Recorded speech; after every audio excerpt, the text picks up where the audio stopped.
Hi everyone, what's up? I am Ruler15 and welcome to my Rantstream number 6. Sorry about the delay. My face cam just refused to work for some reason. I tried to make a new source for it in OBS and it was like, nope. So I had to just use one of my old sources and alter it, which I don't like doing because I have to switch back and forth between things. I'm just, no. But anyway, I'm back now. So let's us go ahead and get started.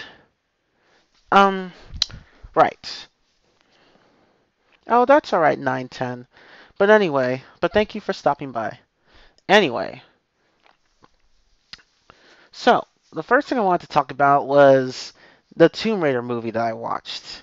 Because I don't feel that it did a very good service to the games. Like, the Tomb Raider movie was based on the two reboot games by Crystal Dynamics. You know, not the Tomb Raider Legend storyline. No, I'm talking about the games that came after that. You know, Tomb Raider 2013 and Rise of the Tomb Raider.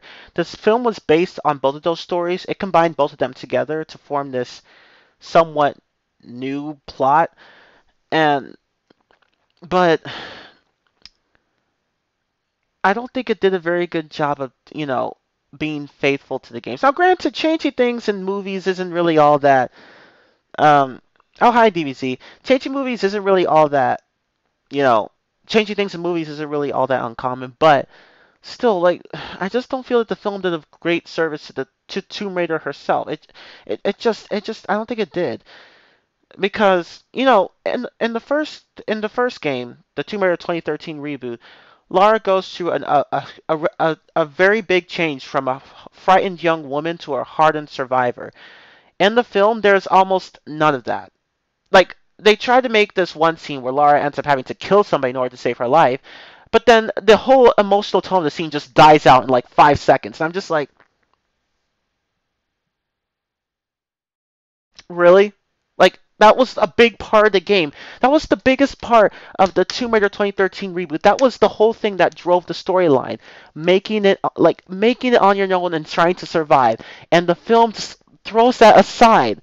It just doesn't even do a very good job with that. And of course, the humor.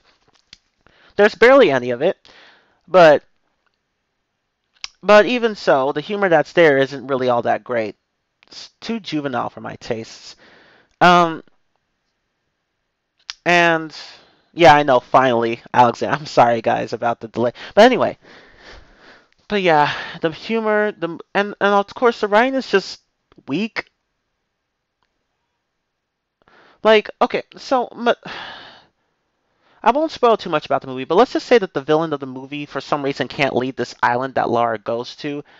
Except when you think about it, there's really nothing that's keeping him from leaving. Because, like, in the game, there was actually a very good reason that the villain couldn't leave. The 2013 Tomb Raider game, there was a reason that the villain couldn't leave because there was some supernatural force trapping anybody who gets on the island. In the film, that's not present. There's no reason for anybody to be on that island, and yet everybody acts as if they're stuck there. No, no, you're not, bitches. No, you're not. Like, I'm just like the film just the action scenes are good. The action scenes are nice, but I've seen better action scenes to be honest. I thought Black Panther had better action scenes. Um, but anyway, yeah. So yeah, I'd really that film.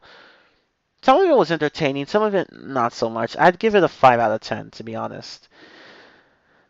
I'm talking about the Tomb Raider film. You know, the one that came out with Alicia uh Vikander. I don't know what her name is, and I don't really care. The point is that it just wasn't a very good film. Anyway, because they just ruined one of the best plot devices about the first Tomb Raider 2013 game. How Lara goes from a revolutionary change, like she becomes a much stronger person at the end, and the film doesn't do shit to stay true to that. She's a badass from the beginning. Well, an almost complete badass. I mean, now granted, like in the games, Lara also did have some form of combat training, but not to the point where she'd be able to take on anything that comes her way. No, but Anyway, yeah, that's enough about that one. Now let's talk about Black Panther. Let me think of that. I'm not gonna spoil anything, of course. Let me think of that movie. Like, let me talk about that movie. That movie was actually like the movie. Of course, when I watched somebody review it, like I was like, oh, well, okay, there are some problems with the movie, but overall, the movie was actually still pretty enjoyable. I really didn't think the movie was all that bad. I mean, some people don't like it, but others do. I don't care that the characters are all black. I really don't give a shit about that. I don't care about race. But I just like the movie. I think it had some really interesting concepts for the plot. Although some of them were not may not have been executed all that well. But yeah. Anyway.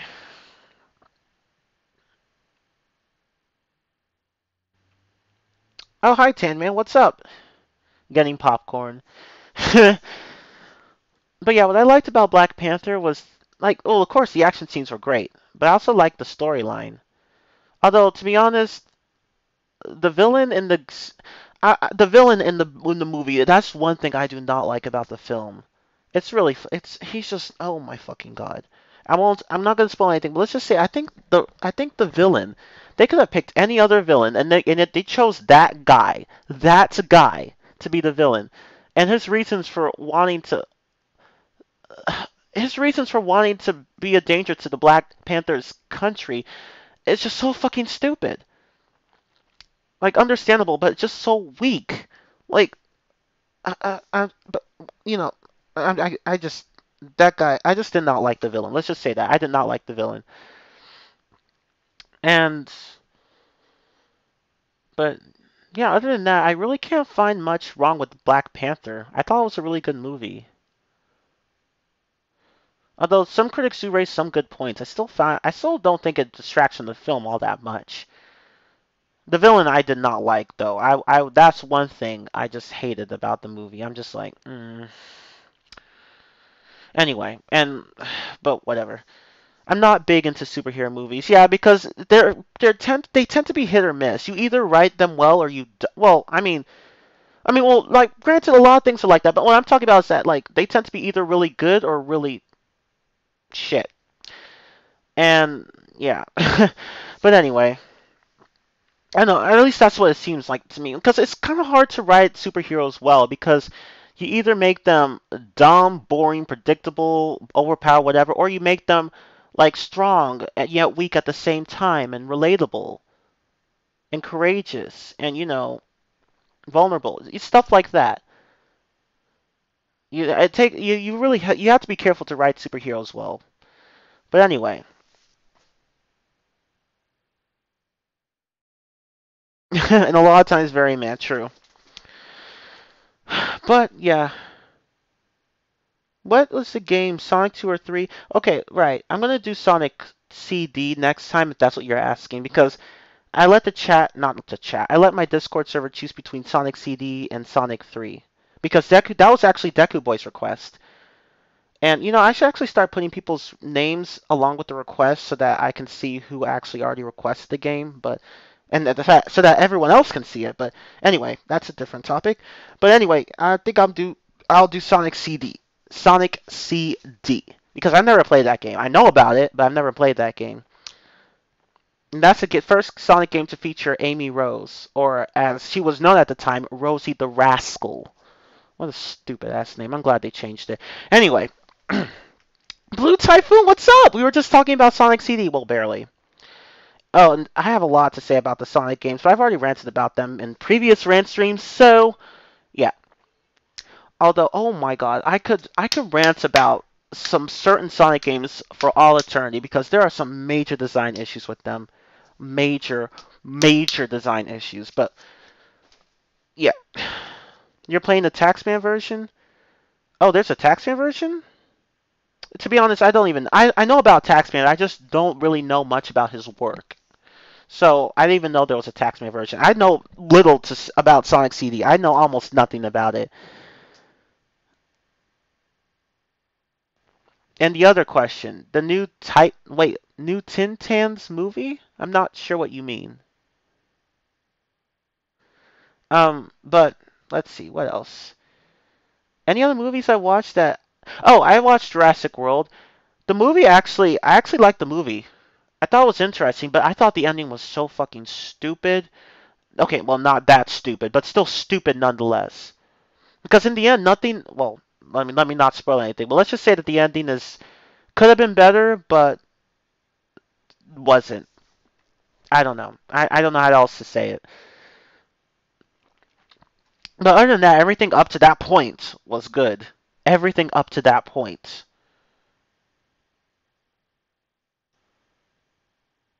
But yeah, I just didn't like the ending. I don't know. I think Dino Crisis did the whole dinosaurs living with humans thing better. That's just me. Anyway, um, any other movies I've seen? Sherlock Gnomes. That one was nice. It was decent. I liked it. It had a powerful message. Don't fucking forget who your friends are, bitch. Don't neglect your relationships, bitch. That's how it works. That was the whole moral of the movie. Like don't neglect your relationships. People, no matter how hard you work, you still have to make time for your friends and family and whatever. But have I seen any other ones? Let's see. I talked about Tomb Raider, Black Panther, Sherlock Gnomes, Jurassic World. Any other ones? Because I've been seeing, like, every time I'm at my cousin's house, we go and see the movie. Oh, Incredibles 2. I actually like that one. I mean, the plot's kind of, I'm not going to spoil anything, but let's just say that the plot does have some similarities to the first. That's all I'm going to say.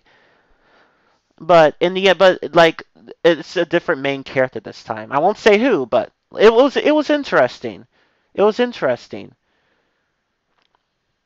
I like the second one, but I don't know. I guess I still have kind of a, I still I guess the first one still has a place in my heart for first place. I don't know. Although the second one was great too. Yeah, The Incredibles 2 was a good film. It was. It was a good film. The Teen Titans Go movie. Oh, I don't know about that, and I don't care to know about that because Teen Titans Go is a piece of shit. I've only seen a few episodes and it is absolutely atrocious. We could go into length about how shitty it is, but I'm not going to right now. Actually, we can't go into length because I've only watched 2 episodes, so who knows? Like, there might be even worse things to say about the series. But I recall that there was this one episode where I think I've said this before, but there was this one episode where Beast Boy and Cyborg were doing time travel, right? Somehow they managed to have access to time travel, and they realized that if they changed certain outcomes, that their friends' lives would actually be worse. And so, but in the end, they'd benefit from it. And so they go and do that anyway. And I'm like, what the fuck? Why would you screw up time travel just like why would you screw over your friends just so you I'm just oh my god. I don't even remember what that episode was called, but it was fucking horrible. Um like I don't know how it gets a film. Like how is Teen Titans Go even alive at this point? Almost everyone hates it and rightfully so. It's like Nick Studio, but for Cartoon Network. And God, Nick Studio was just fucking awful. I don't know what the fuck they were doing there. Because I saw once that how they would do these really stupid shorts, like interrupt your programming to show these really stupid shorts. And then I saw this one skit where they were singing about farts and whatever and toilet humor and all that stuff. And I'm just like, what? And I'm just like, and like that's not funny. That's not funny. Toilet humor can be funny, but you're not making it funny. You're not making it funny. You suck at toilet humor. I'm just like, ugh, ugh. I don't even want to think about Nick Studio. That was years ago, but I still, ew. Just get off my TV. I don't even watch TV anymore because at that point I just stopped caring. I was like, nope, just. I don't. I honestly can't even remember the last time I ever watched TV. I'm not joking because I never feel a need to watch TV. I have cable, but I don't care about TV because most of it is just shit nowadays, or just at the very best. Yeah. I mean, there are still some good shows, but most of them are just no. Of course, you can watch reruns, but and while it's nice to relive the glory days, still just doesn't feel the same. Teen Titans Go is Cartoon Network's Breadwinners. Honestly, Breadwinners was so irrelevant to me that I actually forgot it existed at one point. Like, I know it's about these two ducks who. That's all I know about the show. That's how irrelevant it is to me. I don't care about it. I think I've never watched an episode. I think I tried to once, but I was like, nope. And then I just turned the TV right off. I can't remember. I can't remember. I cannot remember. We could go into deep depth about how shitty Cartoon Network is, but I don't know. I don't know. I just don't know. Okay. Ooh, damn. I made the face cam really big this time. It's all in your face. It's all in your face. How many people are watching anyway? 4. 4 is better than none. I think 4 is a good number. Anyway, is there anything else I can talk about? But yeah, Teen Titans Go is just what I don't know what that is. I don't care to know what that is. I don't want to know what that is. I just want it off my TV. Even if I'm not turning the TV on, I just don't want it on. I don't want it broadcasted ever. 3 plus 1 equals 4. Yep, and 4 minus 4 equals 0. Bye everyone. I'm playing. I'm playing. Okay. Is there anything else I can talk about? Because I've already ranted enough about Sonic games, and I have a lot to say about them. I have a lot to say about Sonic games. I have so much to say about them. From adventure, I mean, it's mainly about the 3D ones. The 2D ones, there are some that are good, some that are, but, but yeah. Anyway, what else? There was something else I wanted to talk about. Oh right, I wanted to talk about the FNAF series. Because, I don't know why. I'm just, my cousins got me obsessed into that series. I mean, not to the point where I, like, one of those fans that, ugh. But anyway, yeah, I am a fan of the series. Now, tried to play Ultimate Custom Nights. Sucked at it. I'm only able to do 2,000. I can't go any higher than that. And although I did learn some tricks that would actually help. I did learn some tricks that would actually help. But I don't know how the fuck Dako and GG Games and DJ Sturf were able to be the first 3 people to beat 50-20 mode. Well, technically 49-20 mode because they death coined Funtime Foxy. But the mode would have been impossible had it not been if had it not because Funtime Foxy just makes it impossible. But anyway, but yeah, I don't know how they were able to do it. Dako cried he cried so much when he first did. He was like, "Oh shit, I'm so happy." I'm like, I'm happy too. Not really, because now I'm not the first one to be able to do it. I'm kidding. But no, Dako wasn't the first. He was the second. Well, Sonic is one of the most inconsistent video game franchises out there, so there's always something to talk about. You mean like how? Okay, Blue Typhoon and I talked about this during our last Sonic Color stream, and I feel the need to say this. Why the fuck in Sonic Adventure 2 do you have 2 action buttons? Why the fuck do you have 2 action buttons? Why? What is the purpose of that? What is the purpose of that? What's the purpose of having 2 action buttons? What's the reason? What pragmatic reason do you have for implementing 2 action buttons in Sonic Adventure 2? Like, you couldn't have used one of those buttons for the light dash alone, and yet you just used 2 action buttons. You could have at least made it so that the action buttons scroll in opposite directions, like, in the actions, like how in Sonic Heroes, like, one button switches to, like, a different member, and another button switches to the other member, so that way you don't have to, like, mash either button, like, 2 times. They could have made it like that in Sonic Adventure 2, where you could, like, scroll through actions, like, in opposite directions, but they didn't do that. Instead, they just gave you 2 action buttons. It's like, nope, nothing wrong with that. Idiots. I'm sorry. I cannot stand design flaws like that. I cannot. Like, you had, I just can't. I just can't. Um, But of course, granted, it was like their second 3D game, so I'm gonna kind of allow. I guess I can kind of understand it. And then you get to Sonic 2006, where there's really no excuse for not having the light dash mapped to a separate button when you had 1, 2, 3, 4 buttons, 4 free buttons that weren't used at all, and you thought it was a good idea to map the same fucking button for the light dash to the bound jump and to the anti-gravity slide. What would make you think that was a good idea? Like, did this was this game? This game wasn't extensively tested, so that doesn't really surprise me. Why the fuck would you map so many actions to a single button? What did you fail game design class? Are you sure you passed college? Because I'm pretty sure they teach you this shit. Like, or at least like try to make you think in more pragmatic ways. Like, oh my god. Why would you map it to the same button? That makes no sense. Why? And not to mention that when you do even manage to get the light dash to work, sometimes it doesn't work. And instead, for whatever reason, red dust collects under Sonic's feet and then he just fails to light dash altogether and falls. Mm. But Sonic Team got their shit together and actually fixed that issue in Sonic Unleashed. And then mapped the homing attack to a separate button, which made I don't know why they did that. I just don't know why they did that. There was no reason to do that.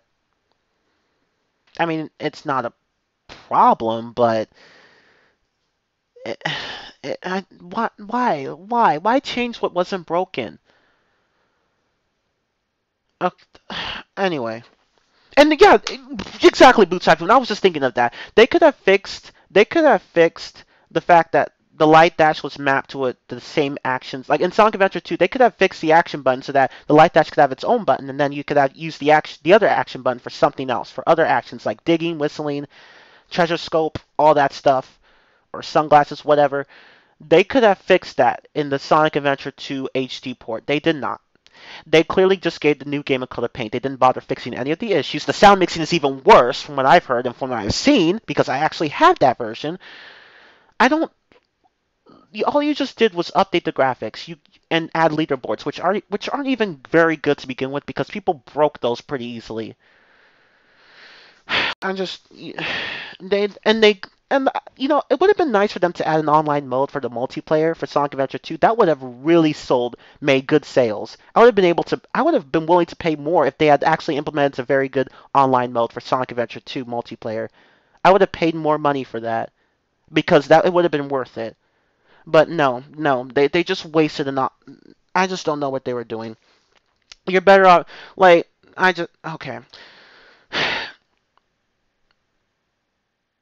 Hey Jesse, what's up? What's up? Yeah, you can see my face clearly now. It's really ugly. I know. I don't shave really, so my beard's all over the place. If I shave more, it'll grow in better. My hair is nappy. Like I woke up this like I woke I had to work really early this morning, so I didn't really brush my. Actually, I did brush my hair. It still looks nappy though. I'm glad you're doing better, Jesse. Stay strong, my brother, my nigga. Why is it okay for only black people to say that? I'm a black person. I think it's stupid. You can say it. I don't care. I don't care if you're white. I don't care if you're Hispanic. I don't care if you're Asian. I don't care if you're all of those things. I don't care. I don't care if you say the N word around me. I don't care if you use the N word against me. I don't care. I just don't care. It's not a big. And this is coming from somebody who isn't exactly thick-skinned. I'm not thick-skinned, but for some reason that word just doesn't piss me off. I just don't care if people say it. I don't know why. I just don't care. I've never cared. I've never been called that in person, but I don't really care. I'm just like, okay. But anyway, you're an ugly one, bitch. Mute. But yeah. And yeah, why would you map the homing attack to another button than leash? Why? Why? What was the reason to do that? Why? Why? But anyway,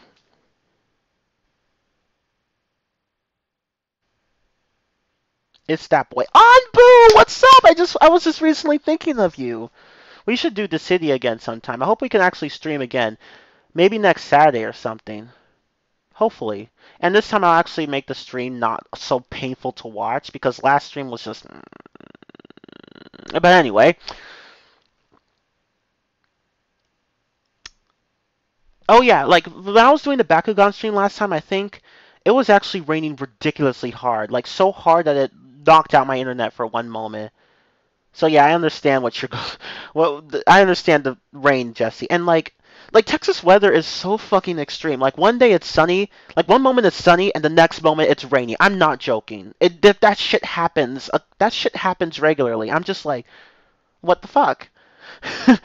Apparently it's because, like, from what I've read, it's because of all the fronts coming in from the Gulf of Mexico or whatever. I don't know. I don't know. I'm not a meteorologist. I don't know this shit. But yeah, Texas weather is unpredictable. Like one moment it's really nice, another moment it's rainy, another moment it's sunny, even though it's fucking summer. I don't know. Well, for the raining, well, rain happens in summer, but what I'm talking about is like like switching back and forth. Like that's what I'm talking about. Like in other places, it's more weather. The weather is more consistent.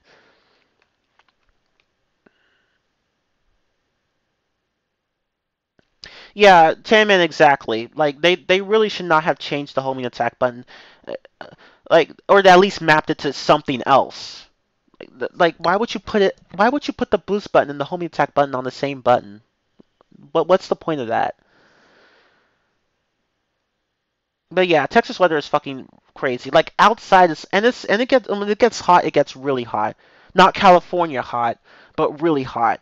Like today I saw the thermometer on my car and it said 108 degrees outside and I was like, "Holy shit. Holy shit." Thank God I'm not a courtesy clerk anymore. I used to be a courtesy clerk where those people those baggers have to go outside and push carts in. I hated that job so much. I had to go outside in the elements, which actually wasn't bad sometimes, but sometimes it was. And I'm just like, no, mm-mm. The only season that was actually pretty good was fall. Every other season was like, no. But yeah, I'm glad I don't do that anymore. So I'm just staying inside now. But I still feel bad for people who have to go out there. I'm just like, Anyway, but where was I? Oh yeah, I got sidetracked. I was going to talk about the FNAF series. I'll get back to the song series in a moment. I was talking about the FNAF series, about Ultimate Custom Night. So let's talk about the games in order. FNAF 1. I'm actually making a guide on Steam right now about FNAF 1 because I see so many people like still struggling with that. Well, not a lot of people don't struggle with that game, but some still do. I don't blame them because the game kind of leaves you in the dark out. It kind of leaves you in the dark about certain things, and I'm just like, okay, I need to make a guide to fix this shit. So I'm making a guide right now, and it's in depth. I'm almost done with the first part, explaining how the mechanics and how the animatronics work. I just have to. After that, I'll just work on like talking about the separate nights, including the 6th night and 420 mode. But yeah, I'm making this guide because there are a lot of misconceptions about FNAF 1 that for some reason still persist to this day. For the first for one moment, I mean one thing that is a common misconception in FNAF 1 is that if your power goes out and Freddy's about to kill you, you just can't touch the mouse and then it'll make him take longer for you to attack. That doesn't do shit. Playing dead while Freddy's about to kill you doesn't do shit. It doesn't do shit. It doesn't do anything. It does not. It's completely random to when Freddy will kill you. It's completely random. And I was curious about this because I would see YouTubers not touch the mouse and still get killed really quickly while I see other YouTubers touch the mouse, although not very much, and still manage to live. And I was like, okay, let me go test this out. And apparently it actually doesn't matter if you play dead. Freddy will still kill you whenever he wants. So it doesn't matter. The only reason it seems that way is because it's completely random. It takes anywhere from 5 to 30 seconds for Freddy to kill you, including the time he takes to show up and the time he takes to kill you. Like when the lights go out, all the lights go out in the end. It doesn't matter if you play dead. Freddy will still kill you whenever he wants. It's completely random. I was even able to move my mouse around like an idiot once while he played the entire song, which takes about 20 seconds. It doesn't matter if you play dead. I'm not sure where that idea came from. Like apparently Phone Guy hints at it somewhat, but then but apparently somebody thought, maybe it'll work in the game. No, no, no, it doesn't, bitch. No, it doesn't. It doesn't. And another thing, did I get 420? Yeah, I actually posted a video on that. Night 7 strategy. It's one of my most recent videos. I actually beat the game in like 3 tries with that. Like 420 mode 3 tries with that strategy. It was a combination of other strategies other people posted, and I tweaked it to fit, so that for added safety while still sacrificing just a bit of power. So I did that.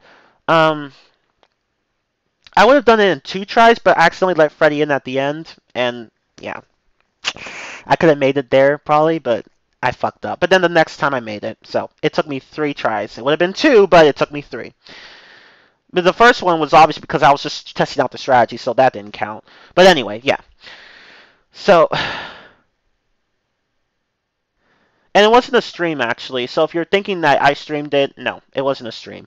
But yeah, I have a video of it posted. I was actually posting it. My cousin was watching the background, so because I had to include Stephanie. Like Stephanie's my best friend. I gotta include her in a lot of shit. Anyway, and she actually played with her in Sister Location because she did the whole the breaker mini game with Funtime Freddy because I didn't know what the fuck I was doing there and I got jump scared. I was like, what am I supposed to do? And I was like, oh, you're supposed to play the audio when Funtime Freddy shows up to make him go away, and then you restart the systems and then you keep doing that until you restart all the systems. Oh, hold on, my mom's calling me.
Sorry, that was my mother.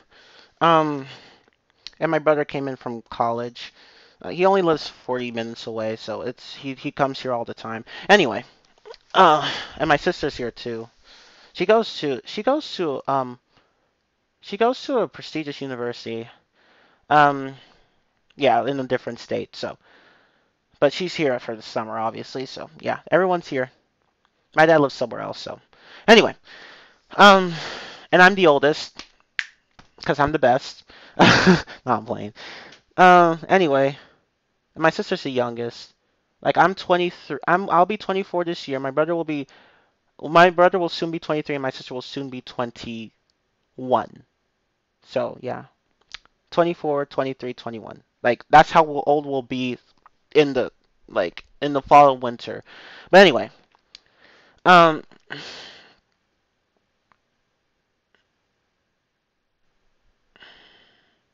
was I what was I saying? Oh yeah, I was talking about FNAF 1. But yeah, FNAF 1 is but yeah, FNAF 1 was a great series, like a great game.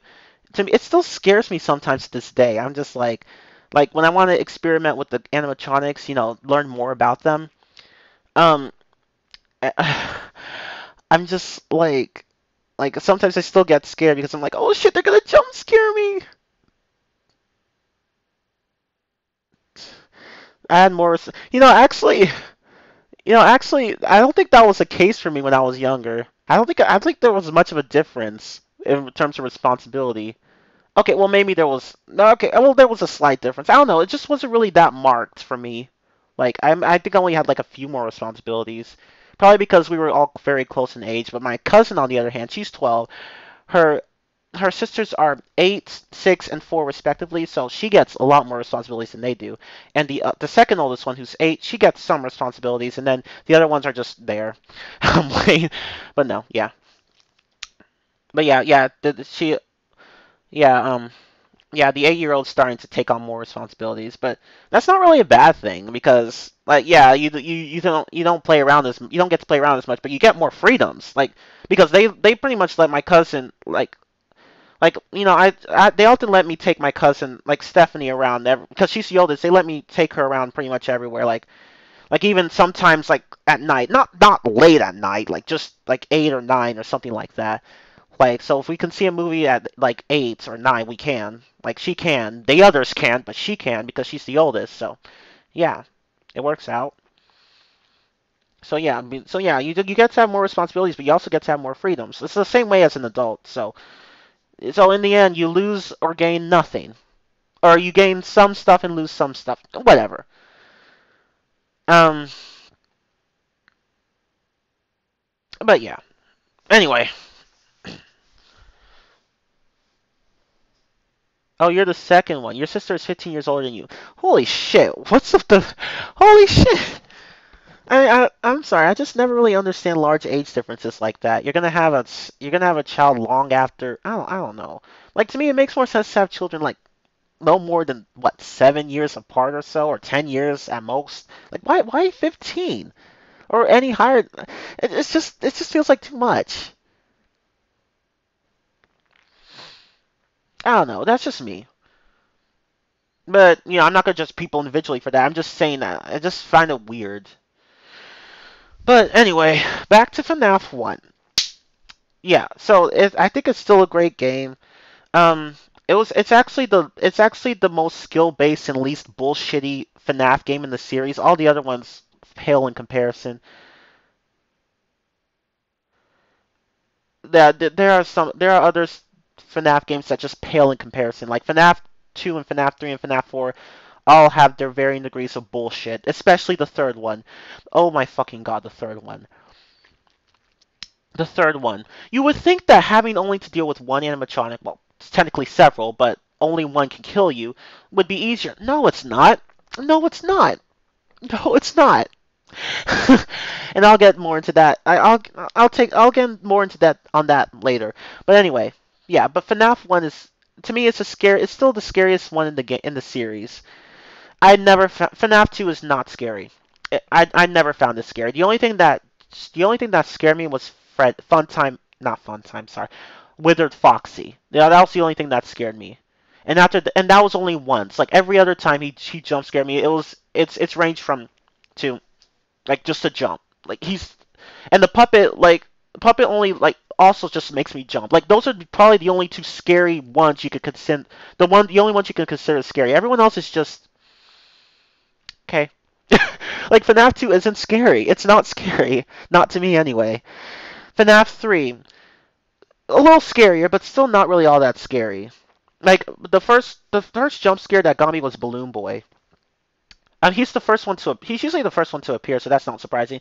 But like after that point, like that jump scare actually did scare me quite a bit. But after that point, everything else was just like okay, and like just not really scary. Even Springtrap himself, like when he appears, it's just like it's not really scary. It's just more of a surprise, a shock. It's like oh shit, like he's just right there. Like that is actually kind of fun because you never know when he's gonna come. Well, you do, but if you lose track of him, you never know when he's gonna come, which is very easy to do. Like the margin of error in that game is just very, very little. But I'll get more into that later. Um, and Foxy didn't really scare me in that game either. Like he's the most surprising one. Like because he randomly appears on the left, and you have to like go back and change the cam and open up the monitor and turn it and put it back down before you go back to the left again to see if he leaves. Like he's just never really scared me all that much. He just never has. But anyway, And yeah, FNAF 2 was bull. You know what the weird thing about FNAF 2 is that the hardest night is harder than FNAF 3's night, but all the other nights, I mean, and as well as night 6. Night 6 from FNAF 2 is harder than night 6 from FNAF 3. Um, but other than that, like nights 1 to 5 in FNAF 2 are easier than nights 1 to 5 in FNAF 3. And then like after night 6 hits, it just flips over in FNAF 2's direction. Because night 6 is not that it's hard in FNAF 3, but not the hardest night ever. Um Okay, but anyway, yeah, FNAF 1 is still in my to me it's the best FNAF game because it's the most skill based. There's very little bullshit in there. Very little. Very little. Very little. You can even finish the hardest night with some power remaining. Some people have managed to do 13% remaining. And I'm like, cool. Very little bullshit in that game. In FNAF 2, oh my god. Well, let me finish talking about FNAF 1 before we get to FNAF 2. FNAF 1, um, but yeah, FNAF 1 was a great game. I just like it. I like it a lot. I don't know why the fuck anybody would want to go back to that place after the first or second night, but you know, it's a video game and doesn't have to make sense. Kind of. Anyway, but yeah, FNAF 1 was nice, but although the door mechanic was kind of stupid, it still worked. It was still fun. It was still fun. Well, not the door mechanic itself, but the power. Like, are you so cheap that you can't afford? I'm sorry. Or you could just I don't know I don't know how you just run out of power that easily. Like that just seems problematic. Like you're a business and I don't know. But anyway, yeah, it was a great game. I liked it a lot. Although what I don't like about it is that the phone guy is supposed to, drop you hints here and there about how to deal with the characters. He never mentions that Freddy can't be seen when Bonnie and Chica are in the same room as him. And that screwed me over on night 4 for the first, like, that was the first time I got jump scared. On night 4, I didn't know where Freddy was because Chica was, like, he was in the East Hall corner and Chica was there too. So I'm like, where the fuck is he? Because you can't see Freddy on the cameras if Chica's there too, as well as Bonnie. So you don't know where Freddy is. Like, new players won't know that. And Phone Guy never mentions it or even implies it, like the dick that he is. Um, and so I ended up getting jump scared because I didn't know you're supposed to close the right door before looking at the cameras unless you're looking at cam 4B. So I didn't know, and I ended up getting jump scared at night 4 on 4 a.m. And I screamed like a bitch. Thank you, Scott Cathon. I'm going to have nightmares for weeks now.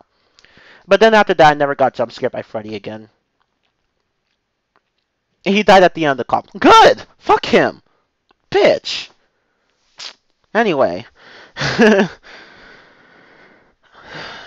Oh, hi, Alex. What's up? This guy is great at the Insane Trilogy. You guys should go watch his channel. He has insane runs. He's like the top 10, or at least in that area. But anyway. Um, what was I going to say? Oh, yeah. Another thing about FNAF 1 I want to mention is that some people seem to be under the misconception that checking on Foxy too much or too little will cause him to attack you more often. It doesn't matter if you check on him too much. You can't check on him too much. It doesn't matter how often you check the cameras. If you don't believe me, go to custom night, set up Foxy to whatever level you want, 0, 20, it doesn't matter, and spam the camera like a living madman. It does he doesn't come out. He checking on the camera only delays him. You can't check on him too much. You can only check on him too little. The trick is that as Scott said as Scott Cathon himself and Phone Guy said, Foxy will be more active if you don't check the cameras. Like if the longer you stay off the cameras, the more active Foxy will become.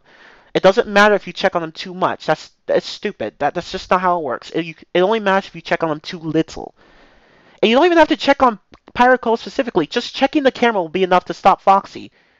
That's just it. Why else have you seen people in 420 mode just constantly flipping the camera up and down while having the camera on 4B on Freddy? Like they don't even look at Foxy until they're ready to close the doors and check on him. So no, you can't check on Foxy too much. I was even able to spam the monitor the whole night. Foxy never came out. It doesn't matter. So just the trick is not to go too long without checking the cameras because that's when that's when Foxy will strike. But the more often you check the cameras, even if it's not camera 1C, the less often Foxy will strike. And are there any other misconceptions? Oh yeah, Freddy. Freddy is probably the most misunderstood animatronic in the entire game. He's the most predictable, actually, and yet he's also the most misunderstood. Because to be fair, it's because he just likes to hide a lot, so it's hard to understand how he works. But when you isolate his movements from everyone else, he's actually very very simple. He makes a laugh every time he moves a room. He goes through 5 rooms, right? Well, actually, he goes through these rooms. He first starts at the show stage, then the dining hall, then the kitchen. I mean the bathroom. Sorry, then the bathrooms, then the kitchen, then the east hall, then the east hall corner, and then finally the office. Every time he moves, he will laugh and make running footsteps. So, unless you're playing on 420 mode, because, well, anyway, the point is that, like, every time Freddy moves, he will laugh. And then you can use the number of laughs to pinpoint his location. He can only move to adjacent rooms like Chica. The only thing about Freddy is that he doesn't backtrack. He goes straight to your office. So you can tell where he is by just listening to the number of laughs. This doesn't always work though, because sometimes the laughs can, kind of like 2 laughs can be put into one. Like on 420 mode, Freddy can appear in as little as 4 laughs in Cam 4B, so you gotta watch out for that. It's because he moves really fast on 420 mode. So the trick is to just listen for how loud Freddy's laugh is. If it's pretty loud, he's probably right by the door, and you want to close the right door when you view the cameras, unless you're looking at Cam 4B. But yeah, Freddy is not that difficult to deal with. People will say, "Oh, just close the right door and look away from Cam 4B, and he'll go away." Don't do that. I mean, it'll make him go away, but it'll only make him go back one room, and then he'll just go right back when you're not looking at him again. He goes straight to your office. There's no point in having him back off. Like, just close the door every time you want to check a camera other than 4B, and then he won't bother you. And then open the door when you're done. Don't close the door and just let him sit there and waste your power. Don't do that. Don't do that. That's what Jacksepticeye did on his, because he didn't know any better at the time, so I can't blame him. But still, like, don't do that. I did that too on my stream. I didn't know any better either. Don't do that. Just close the right door. Like, that's it. Freddy can't teleport or bust through locked doors. He can only come in through the office if the right door is not closed when you're viewing a camera other than 4B. And on 420 mode, this will happen very instantly. Like, if you're viewing a different camera or switching to a different camera, he'll go in right. Like, it's just that fast. It's really fast. So, and it makes sense. Like, if you're just in the office, or if you're viewing Cam 4B, or if you're closing the right door while viewing a different camera, Freddy can't come in because, but he will come in if you leave the right door open while viewing a camera other than 4B, which makes sense because, the night guard can't see him come in. He doesn't appear in the blind spot, so he can't come in unless the night guard is in a position that he can't watch him and he doesn't cover his ass. So, yeah, just close the right door every time you want to check the cameras. That's it. That's just it. Don't leave it closed for the whole night. Don't do that. That's a surefire way to waste power. So that's another. But yeah, Freddy is really simple to figure out. Just listen to his laughs. If they're pretty loud, just check cam 4B and then close the door every time you want to check the cameras. It's simple, really.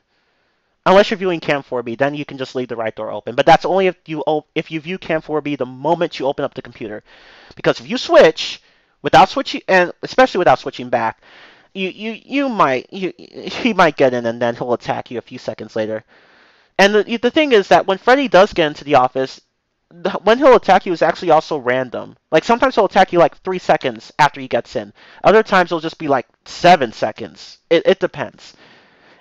And actually putting the monitor up before he attacks will protect you from him, but if you don't close the other doors first, everyone else can attack you, so just keep him out of the office. That's it. But yeah, though I think those are all the misconceptions for FNAF 1. Because FNAF 1 is just a very straightforward game. It's consistently beatable. FNAF 2. Okay, let's talk about FNAF 2. And yeah, Markiplier did do that strategy, and so did Big Bug. Like they were the first ones to use that strategy. You close the right door every time you check Pirate's Cove, and open the right door. Check the lights. You do the same thing. Like he did like this: check left light, close right door, view Pirate Cove, open the right. Well, check the right light, and then open the right door. Check left right, and then repeat the process. So it's like left light, right door, Pirate's Cove. Right light, right door, left light, right door, Pirate's Cove, right light, right door, left light, and you just keep going. So yeah. Um. So yeah. That it's FNAF 1 is just not very difficult. because it's just that not a lot of it's explained, so you have to figure out the rest yourself, and that will cause some trial and error. So pretty much everyone who's played FNAF 1 got jump scared at one point. Yeah. Anyway, but I was fortunate enough to not have Freddy attack me at all on night 3. Some people have had Freddy attack on night 3, and I'm just like, damn. For me, it was night 4. So, and for Scott, not the developer, but the Scott in the chat, it was night 5 that Freddy got him. And I'm just like, you lucky motherfucker. But anyway, okay. Now FNAF 2. Now FNAF 2 is really weird because for FNAF 2, you have to. Oh shit, I'm tall. You have to. No, I really am tall though. Not the tallest, but tall. But for FNAF 2 is interesting. For FNAF 2, you have to manage 10 animatronics, 11 if you count the puppet. You have Balloon Boy. I hate that motherfucker so much. I mean, I haven't really died by him a lot. Like he only got like when I was playing the game before I streamed it. Like I streamed it recently before I was just playing the game for the first time. He got me like I think 3 times. He didn't get me all that much, but when he did get me, it was really irritating.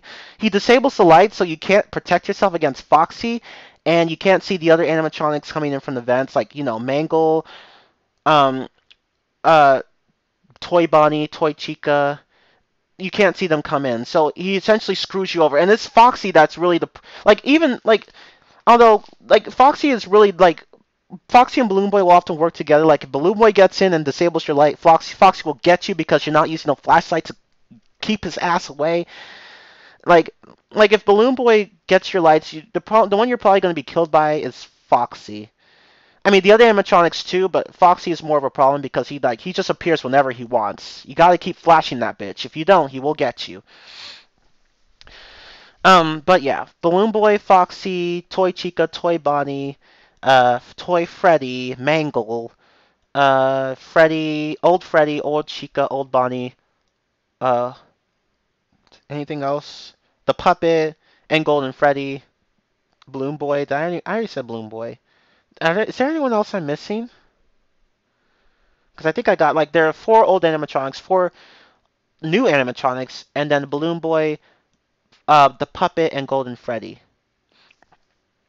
But yeah, you have to fend off all of them. In FNAF 2, all of them. Which actually seems overwhelming at first, but isn't actually all that bad. Until you get to night 6. Nights 1 to 5 can be beaten without dying. I beat it, on the last time I streamed the game, I beat nights 1 to 5 in one go. I did not die once. I came close once because I thought Chica was going to kill me, but she didn't because I put the mask down in time. I thought I didn't, but I did. But yeah, nights 1 to 5 can be beaten without dying. Night 6, on the other hand, that's when shit gets real. And I haven't even attempted 10-20 mode. Like, Night 6 and 10-20 mode are fucking ridiculous. Especially 10-20 mode. Because you have to fend off every single fucking animatronic who can easily mess up your pattern. Like, you have a pattern. You check the left vent, flash the hallway, right lights, wind the music box, drop the mask. You keep doing that. But any of those animatronics can mess up that pattern. It's the music box and Foxy are the 2 problematic things because sometimes you may not flash Foxy enough. Other times the music box will not. They won't. The animatronics will not let you wind the music box up all the way, and thus you die. And it'll take a lot of trial and error. It took me 5 to 6 days to beat Night 6, and I was actually fortunate to be able to do it on the stream in 3 tries, or it took me about 30 minutes or whatever. But anyway, yeah, FNAF 2, 11 animatronics, fucking ridiculous, and the mask doesn't work on 2 of them, so fuck.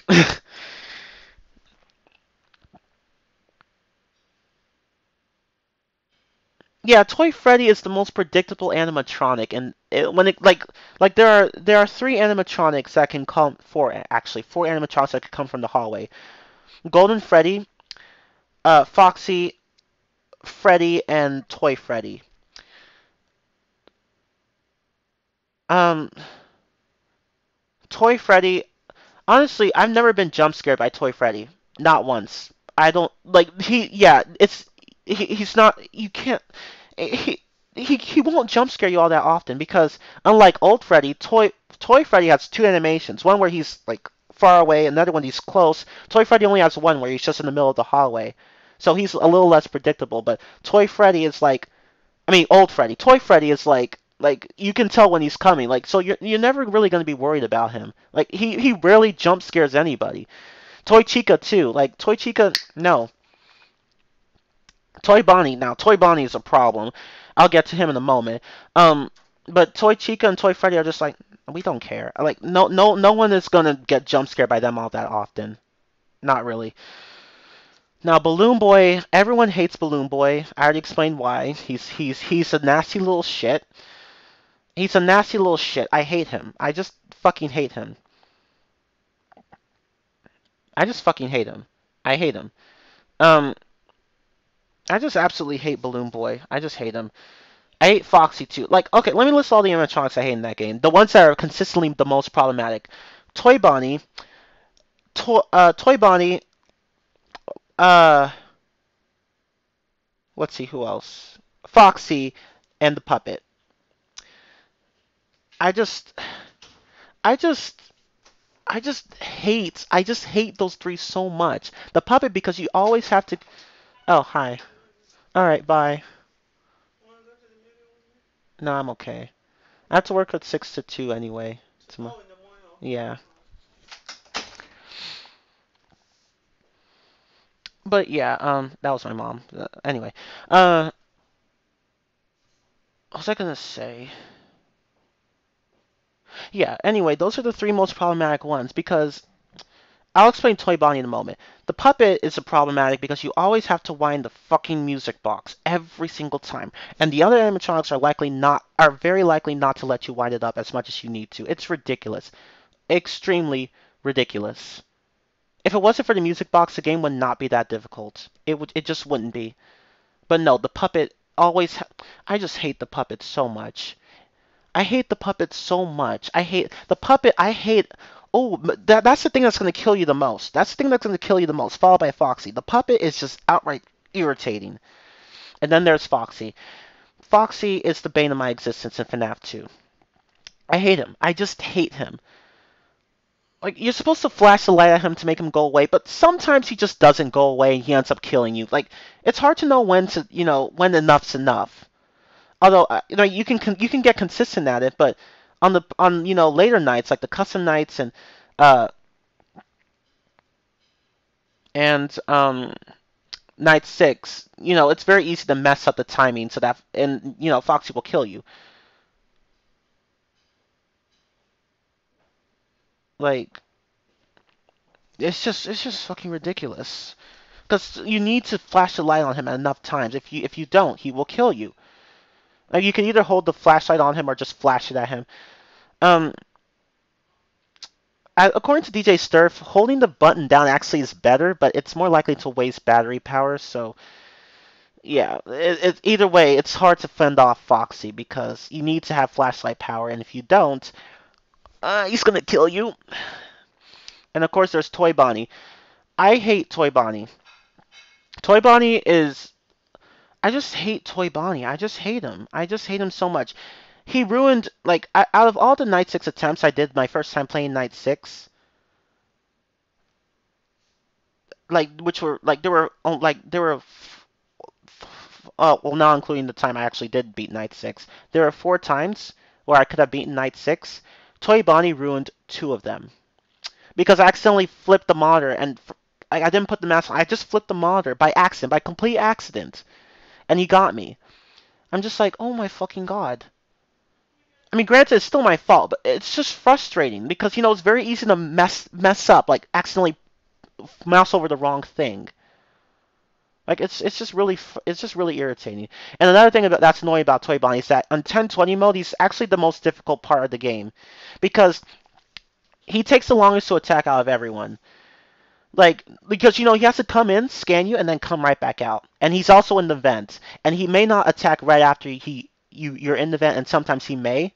So in the end it's about luck, and Toy Bonnie is just easily the one that can mess up your pattern. So he's a horrible part of the game. Like he's just one of the most horrible parts. At least Balloon Boy's irritating, but at least you can fend him off. Like he just works like any other animatronic. He's just one of the deadliest in a way. But yeah, Golden Freddy's not really a problem. If you just put the mask on, if you just put the mask on while he's while you're off the music box, right after you put down the music box or monitor or whatever, he won't get you. And if you're not stupid, you won't flash him when he's in the hallway. If he's in the hallway, just turn the flashlight off. Don't turn it on. Don't flash him. Don't flash him when he's in the hallway. Because that's what Markiplier's mom did, and she got her ass handed to her. And Markiplier didn't apparently tell her that you're not supposed to flash Golden Freddy when he's in the hallway. And he just let her do it. Like, she just kept flashing him like an idiot. I'm like, bitch, do not flash him when he's in the hallway. He's gonna kill your ass. Yeah, you guys can go watch that. Like, just watch My Mom Plays FNAF 2, like Markiplier's video. I'm just like, Mark, you could have told her that.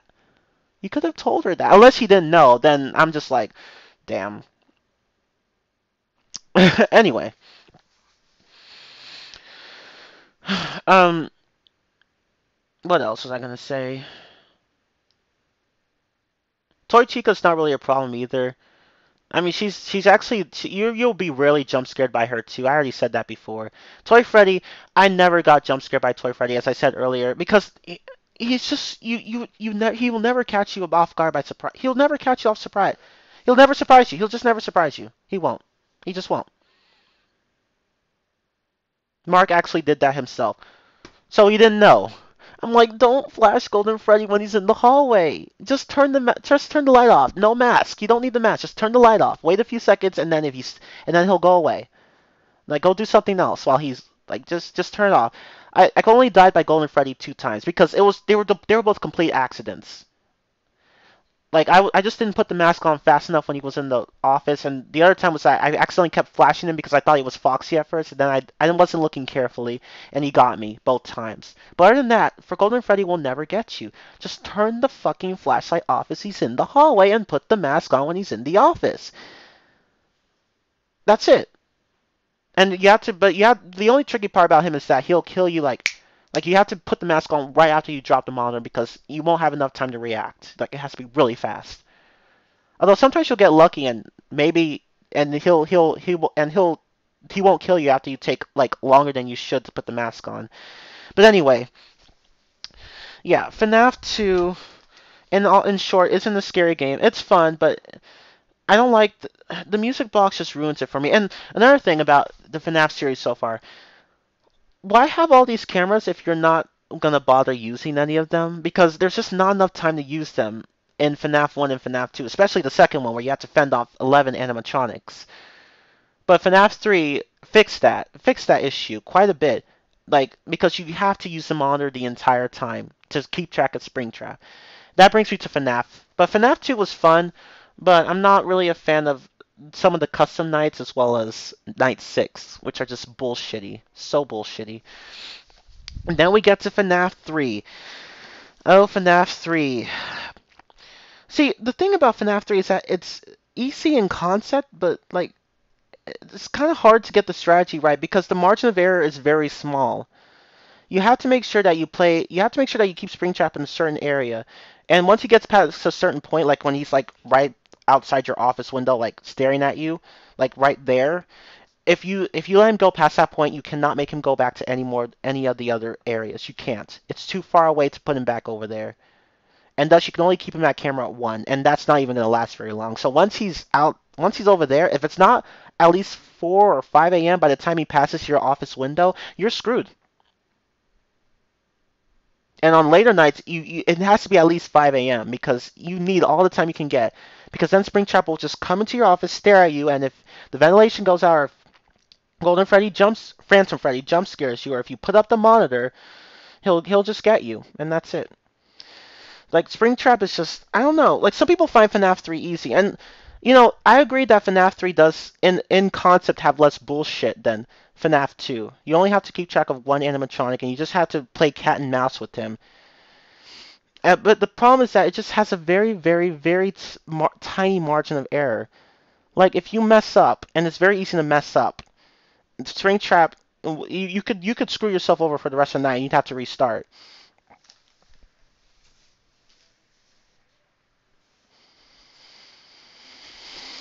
Um, anyway,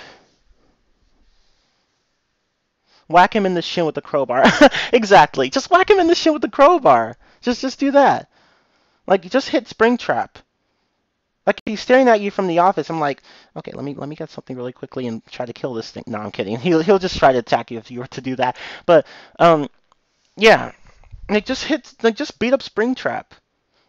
Like he's like you so Springtrap is special in that um if he's actually right by your door, if he's actually right by the vent, he's not gonna kill you unless you turn your back on him or somehow are unable to focus on him or whatever. So I'm like, oh, like okay, like just think of a plan to kill him like during that time. But whatever. Um, what else? But yeah, FNAF 3. See, the thing is, I like FNAF 3 in a way because like there's just you don't have to worry about juggling multiple animatronics. But what I don't like about FNAF 3 is okay, there are six phantoms in the game. Phantom Balloon Boy, Phantom Chica, Phantom Freddy, Phantom Foxy, Phantom Mangle, and Phantom Puppet. Three of them are not a problem. Three of them are just not a problem. They're not a problem if you're careful. Phantom Foxy can be avoided if you see him on the left in your office, just turn back to the other side, open up the monitor, close it, and then he should be gone. And this might take 2 tries. You might still see him there, so you have to go back and do it again. But and Phantom Balloon Boy is easy. Like just click on the same camera, toggle the map to the vent camera, or just close the monitor and he'll go away. Like you can even still do that on the hardest night. He's not very hard to react to. Like when I've read online, the bigger the stimulus is, the faster you react. So it's because BB is like all over the screen, you're gonna react to him really quickly, and thus he'll hardly catch you off guard.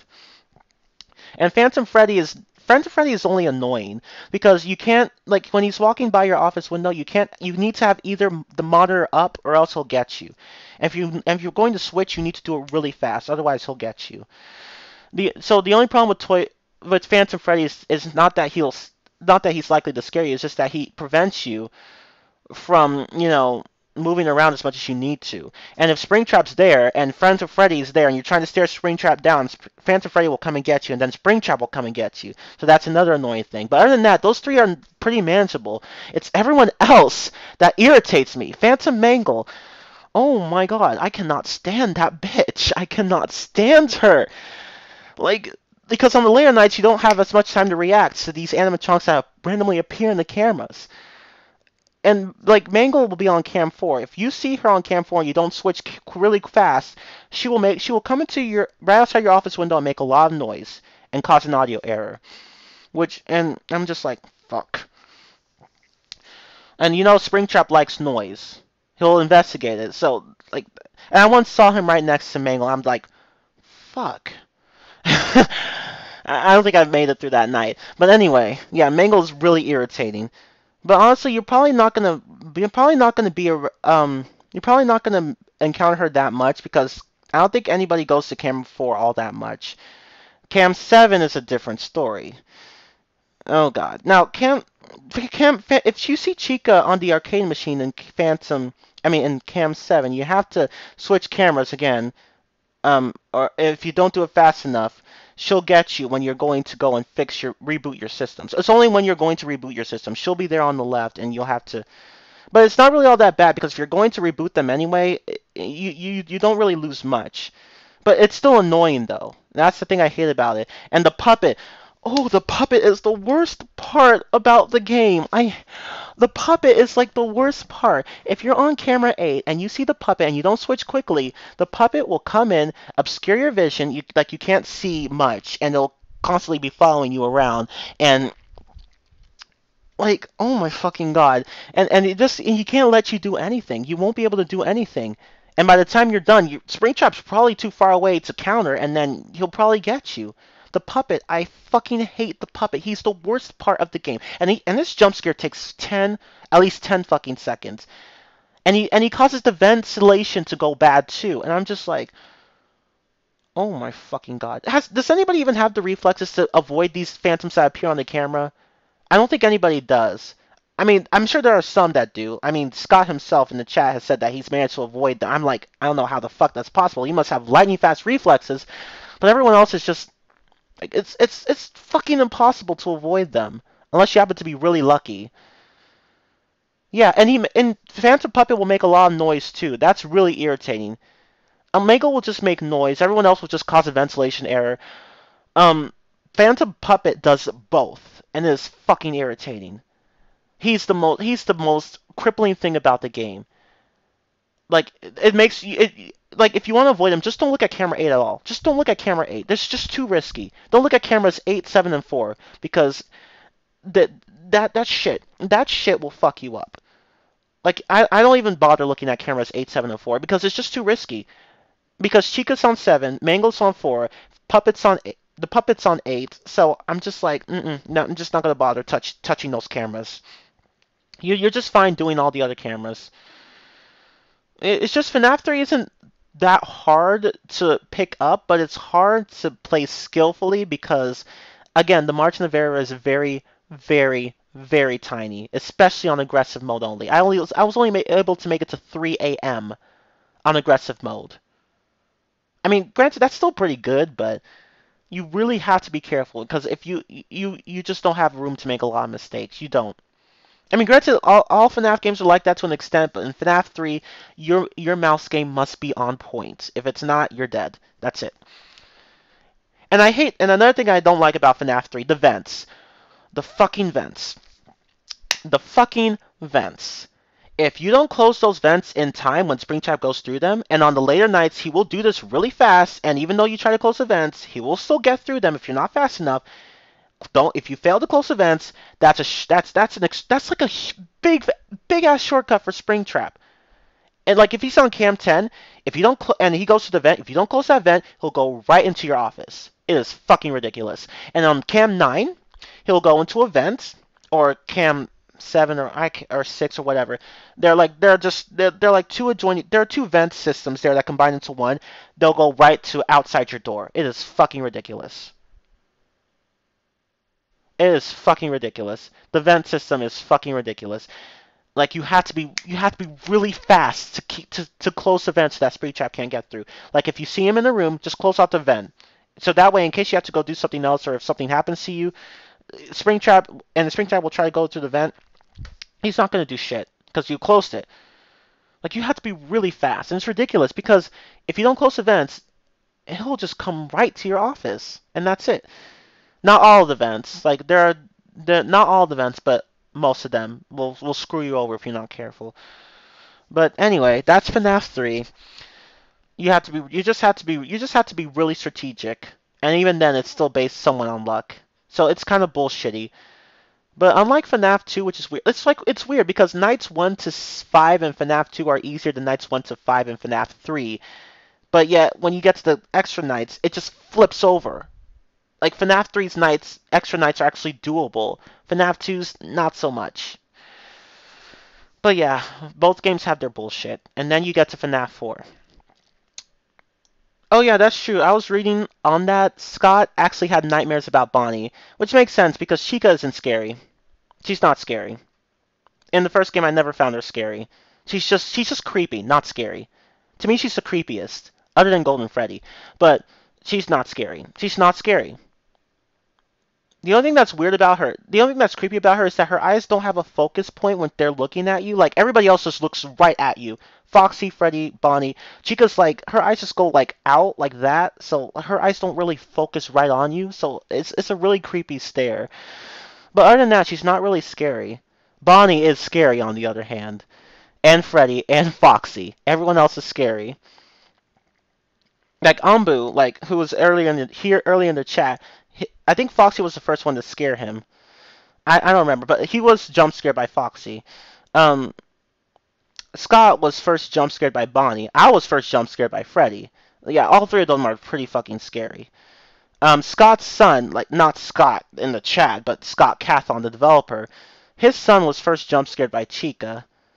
And apparently his son was so scared that he ended up flying off, like he just jumped right off the table and almost knocked the laptop over. And I'm like, that was lit.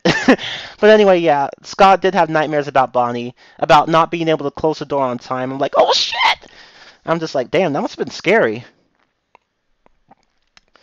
Now, FNAF 4 is an interesting game. I know some people are gonna say that FNAF 4 is scary, really scary, because they really changed the animatronics appearances. Like they went all out. Like everyone's just monstrous compared to the first game. Like everyone had a cutesy appearance somewhat in the second game, which was a big reason as to why it wasn't scary. In the first game, everyone had somewhat of a cutesy appearance, but not to the point where it wasn't creepy. Like they were still scary overall. FNAF 3 was also um FNAF 3 also had some scary looking designs, but FNAF 4 just went all out, like all out. Yeah.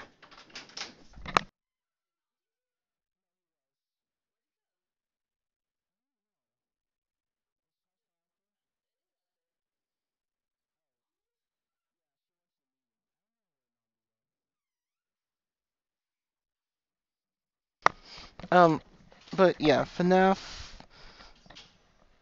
4. Yeah, they really went all out on the designs. But you know what the weird thing is? I never really. I mean, the game scared me a bit, but I never really found it all that scary, to be honest. Because the thing was, the animatronics themselves didn't scare me. Having my ears blasted by their loud screams scared me, because the game is very reliant on sound, and so you need to turn your sound up a bit to hear everything. Because if you don't use the sound, you will get killed. You need sound. You have to hear in order to play that game. You need really good hearing to play that game. But the animatronics themselves didn't scare me. Having my ears blasted was the scary part, because it could happen at any time. And I'm just like, and it was really more. It's not really so much as being scary, but more as being annoying and needless. Like, do you need to make the jump scares that loud that ruins my hearing, Scott Cathon? Did you really have to do that? Yeah, it's like. But yeah, the designs are actually pretty scary. Although to be honest, I think Bonnie's still kind of cute, like in his design. Chica's fucking ugly, but I think Bonnie still looks kind of cute. And Nightmare is just who? I'm just kidding. But Fredbear, I'd say Fredbear's jump scare is the scariest, because if you fuck up, he's gonna give you a big hug and then a bite, like he did with that child in the bite of '83. But anyway, yeah. And of course there's a cupcake. The cupcake is the cupcake is kind of creepy looking.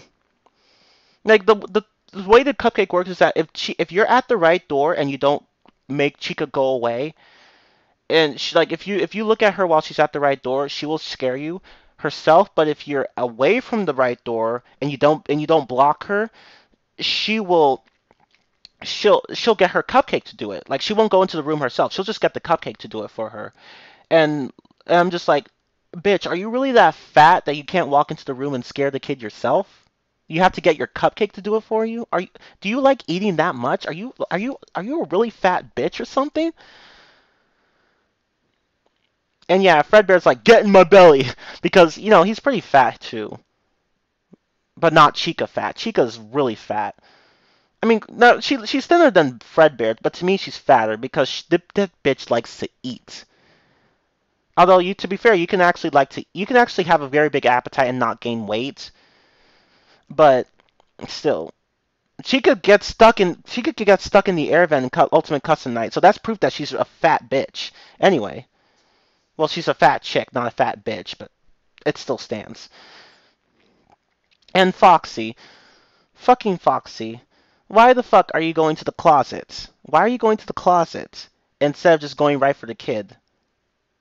Like, why not just go right for the kid? Why are you going to the closet? And then when you do open the closet when he's there, he will rape your ears. He won't kill you, but he'll rape your ears, and that gets really annoying. And that still scares me sometimes. I was just like, shit. And then you just like close the doors and wait for him to go back to his plushie form, which you can just pick up and throw out. Just pick up the damn plushie and throw it out. Same with Freddy. Freddy's actually irritating. Freddy and Foxy are probably the only challenging parts of FNAF 4.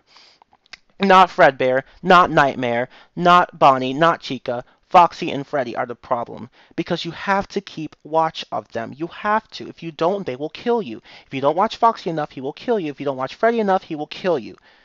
And it's hard to keep Foxy from getting into the area because if you want to check one side while he's on the other, he can easily get into the room. And if you're looking at Freddy and trying to take care of him, he can still get into the room. Like he will get into the room if you're not in the position to block him. So if you're in the main room, he won't come in. If you're in the door where he is, he won't come in. If you're at an opposite door and if you're at one door and he's at another door, he will come in. And if you're facing the bed to take care of Freddy, he will come in.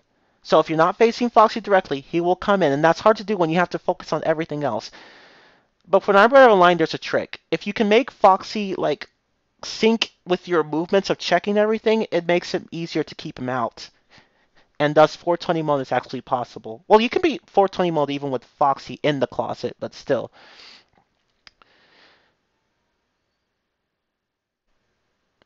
And yeah, Freddy is just really irritating. Like, you have to shine the light on the bed to keep the Freddles or Freddies or whatever, like, to prevent them from turning into one big Freddy. It's like Jimmy Neutron's Twonkies, like how they all, like how they're if they get a lot of noise and they get mad and then they turn to one big Twonky. And I'm just like, oh shit. It's the same thing here with FNAF 4. Like they gather and then they turn into that, and I'm just like, fuck. And I hate that because like it's very easy to lose track of Freddy. I'm like, okay, I gotta go check the music box. Fuck. I mean, he's like the music box. I didn't mean to say he's a music box. I'm saying that like you have to go check on him, the bed, and then he'll kill you. Although to be fair, you probably won't be killed by Freddy all that much if you try. If I think it's probably I think it's Foxy that's the biggest problem, and then Freddy, or maybe both. I don't know. It depends. But yeah, Foxy and Freddy are the problems. Nightmare is not really much of a problem. And not Fredbear either. You just have to like if they're running back and forth like that, you just wait for them to stop moving. You don't keep checking doors like left and right. No, don't do that. Just wait for them to stop moving and then go in. And then close the door. You don't even have to flash a light on them. If you can if you want to see if they're in the hallway, but it's not really necessary. Just close the door and then they'll go and then they'll leave. The only hard part about Nightmare and Fredbear is that when they're in your room, because you have to check on them like right away. They could be either behind you on the bed or in the closet, and I'm just like, where the fuck are they? And I'm just, and another thing is that when they laugh, sometimes they're not even in your room. Like you have to listen really carefully. Like if you hear a laugh and footsteps, they're just playing with you and they're still outside. But sometimes it's hard to tell even if you do hear footsteps. And I'm just like, where is he? Because sometimes you just have to guess because you don't know where he is. And yeah, I remember the Some Call Me Johnny animation. Like how you said that, like how Some Call Me Johnny, like he made fun of the fact that the animatronics don't just open the doors and kill the kid. Like they don't know how to work a damn door, or they don't know how to deal with a flashlight. Or and like how Foxy just comes in and says, "This is a nice closet," and I'm just like, "That's so true. This animation is so true." And of course, I've seen the one by Pymations too. Like he makes fun of all of them. Like when Bonnie comes in through the door, that he asks the kid, "What's the Wi-Fi password?" And for Foxy, like the kid shines light on Foxy, and then he's like, and then Foxy's like constantly like being beaten down by the light, and then he just says, "Go away, damn it!" And then of course you have the three Freddy lookalikes, like Nightmare, Fredbear, Freddy. Like they're doing some shit in the hallway, and then like they're in the band, and then Fredbear calls Freddy out on his horrible playing, and then the kids agrees, and then and then at the end, Chica's like, "Can I be in the video?" And I'm like, and Pi Mason is like, "No." But yeah, that was fun. Those are good animations. Um, but yeah, the FNAF 4 really is difficult.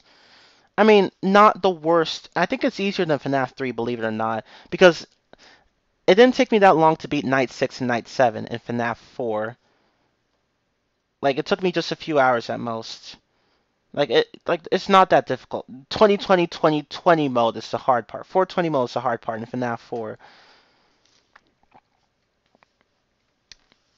But yeah, FNAF 4 I just don't like because it's just tense. Not in a scary way to me, but in a whole if I fuck up I'm going to get my ears raped kind of thing. It's just that I'm just like what the fuck?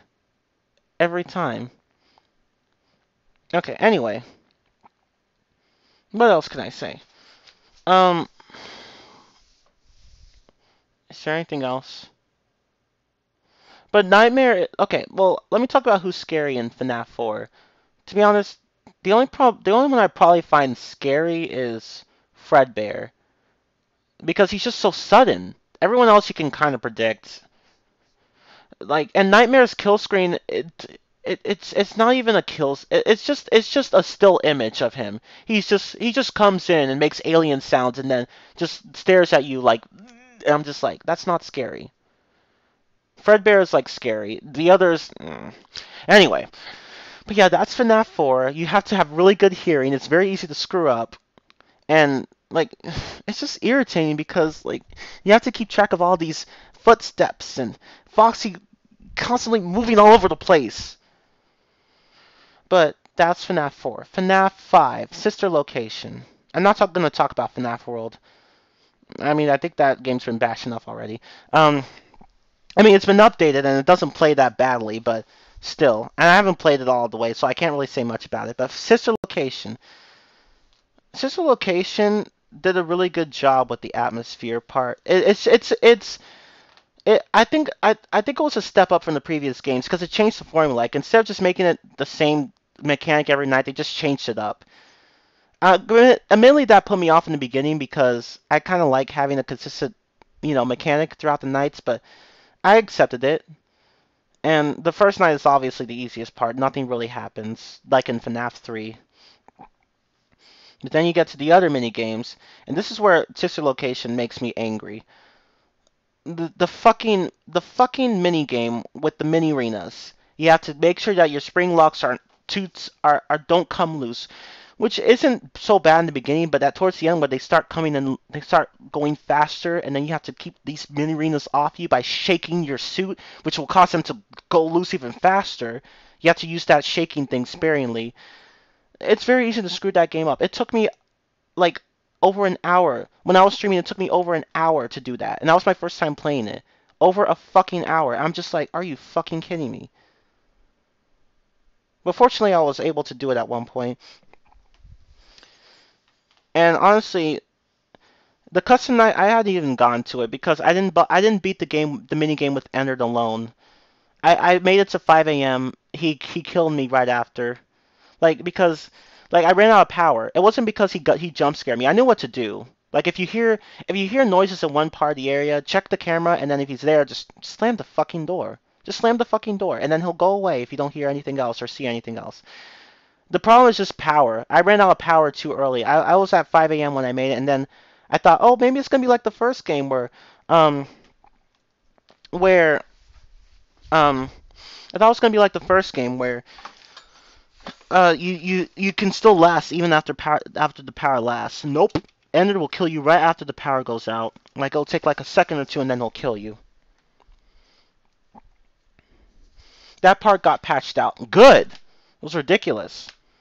And the one with Funtime Foxy. The Funtime Foxy one actually isn't really all that difficult. Like the first time I played it, I actually didn't see Funtime Foxy at all. Like because I would go 5 steps, I would flash, go 5 steps, stop, wait a few seconds, flash, go 5 steps, stop, wait a few seconds. I don't think I ever saw Funtime Foxy at all. Because my move, it's probably because my movements were just slow, but I never saw him at all in my stream. I never saw him at all. Like the only time I saw him was when he jump scared me when I was coming back from the breaker room. But that was supposed to happen though. That was supposed to happen. I thought I lost, but my cousin said that that was actually supposed to happen, and she was right. That jump scare is scripted. So I technically never got killed by Funtime Foxy. You just flash a beacon. If you see him there, just don't move. Don't move. You can still flash, but don't move. And if he's in your direction, and if he's like if he's in your direction, you might want to just shift your direction a bit. Just wait and then go. Like it's not really difficult. The only part about Sister Location that's difficult are the mini arenas and the custom nights and the extra night with Ennard or whatever. Okay, good night, Alex. Um, But yeah, sister location. Oh, and of course there's that breaker mini game with Funtime Freddy. My cousin did that, so I never really I never really got to play it that much. I only played it once and I got killed because I didn't know what the fuck I was doing. But anyway, my cousin managed to do it so on the stream, so I'm like, cool. And of course, there's that mini game with Baby that I screwed up so many times on. So many times, which it could have been prevented if I had just pressed the space bar when I was at the end, and I didn't think to do that until it was too late. That's how dumb I was, and like, I was just a noob in such a location. But I never got to custom night, so, because I never beat the extra night with Ennard, so. I only made it to 5 a.m. before he got me, because I ran out of power too fast. I was like, how the fuck am I not supposed to run out of power? But anyway, his jump scare surprised me, but not scared me. It was just like, but yeah, that's Sister Location. I think it did a good job with the atmosphere. Like, it was definitely a step up from the previous games. And FNAF 4 did that better than FNAF 3, which did that better than FNAF 2. But FNAF 1 was better than FNAF 2 with the whole atmosphere thing. Like, it didn't really feel that scary. Every other game felt at least a bit scary, not FNAF 2. But yeah, that's Sister Location. I kind of didn't like it, to be honest, because it just wasn't what I wasn't expecting it to be like that. Still, but still on a technical level, it's not bad. It's just that there are just a few mini games that are just bullshit. But other than that, it's not bad.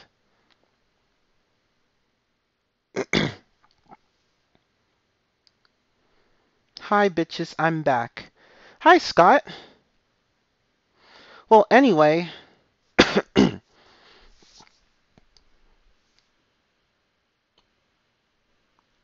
um, and then there's Pizzeria Simulator. I never played that. I saw my cousin playing it when I was last over there. I was just like, you're running a restaurant, you're collecting scrap while trying not to get killed. You're filling out orders while trying not to get killed. You can test out like the ball pit or something, but you might kill Helpy in the process. I don't. It's just a mismatch of different mechanics. I might play it someday. Who knows? It seems interesting. I just never really cared much about it up until now. And of course, there's Ultimate Custom Night. Oh my fucking god. I hate I hate those Sesame Street rejects from Pizzeria Simulator. You know, Happy Frog, Orville Elephant, Ned Bear, Mr. Hippo, fucking Pig Patch. I hate all of them. Three of them can be fooled with the audio lore.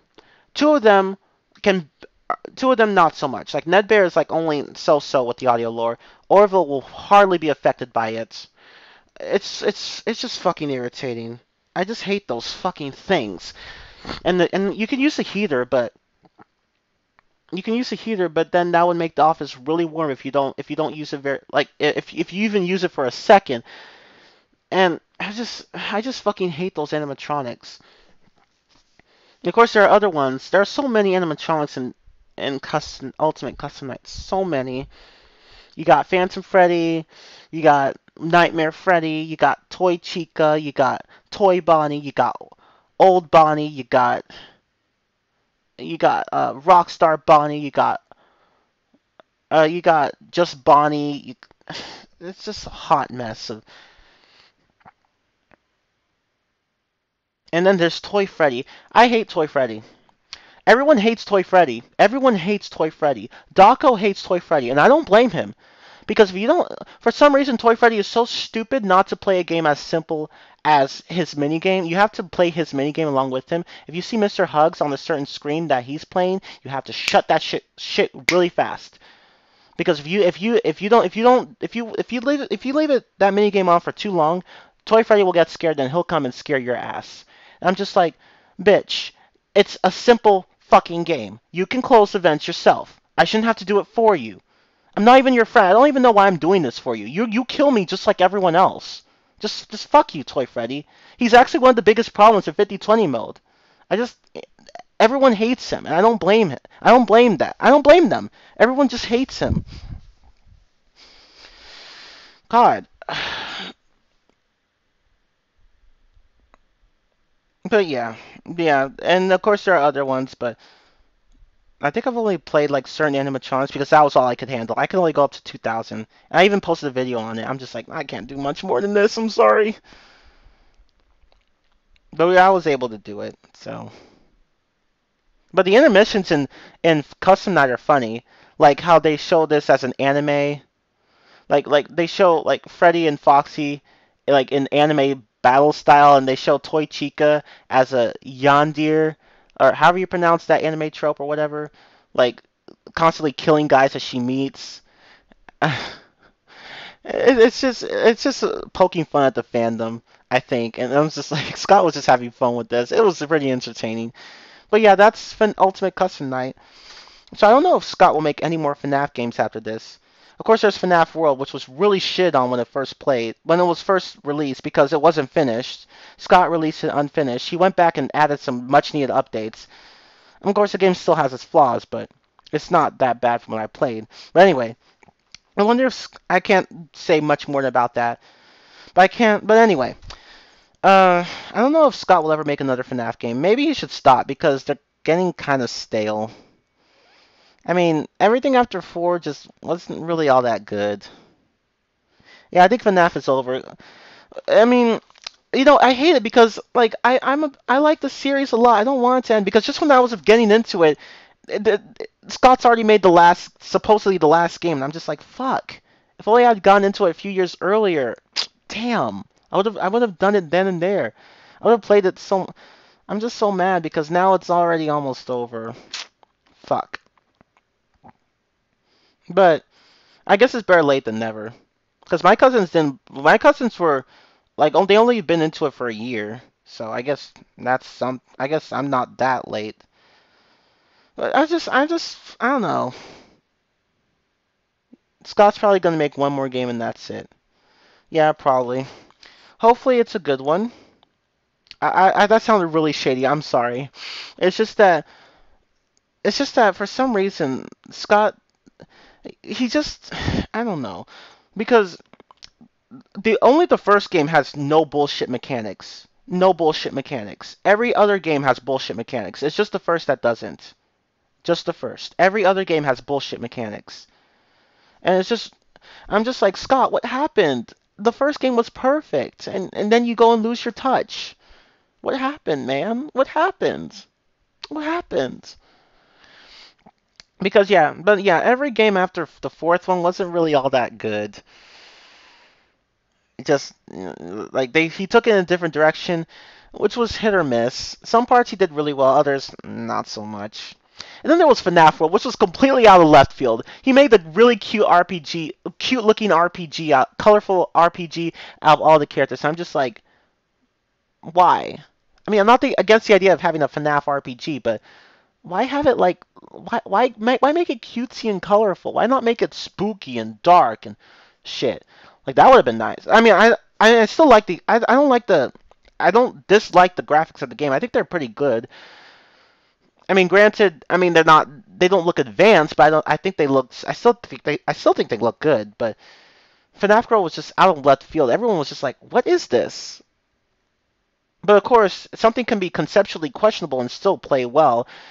But FNAF World, yeah.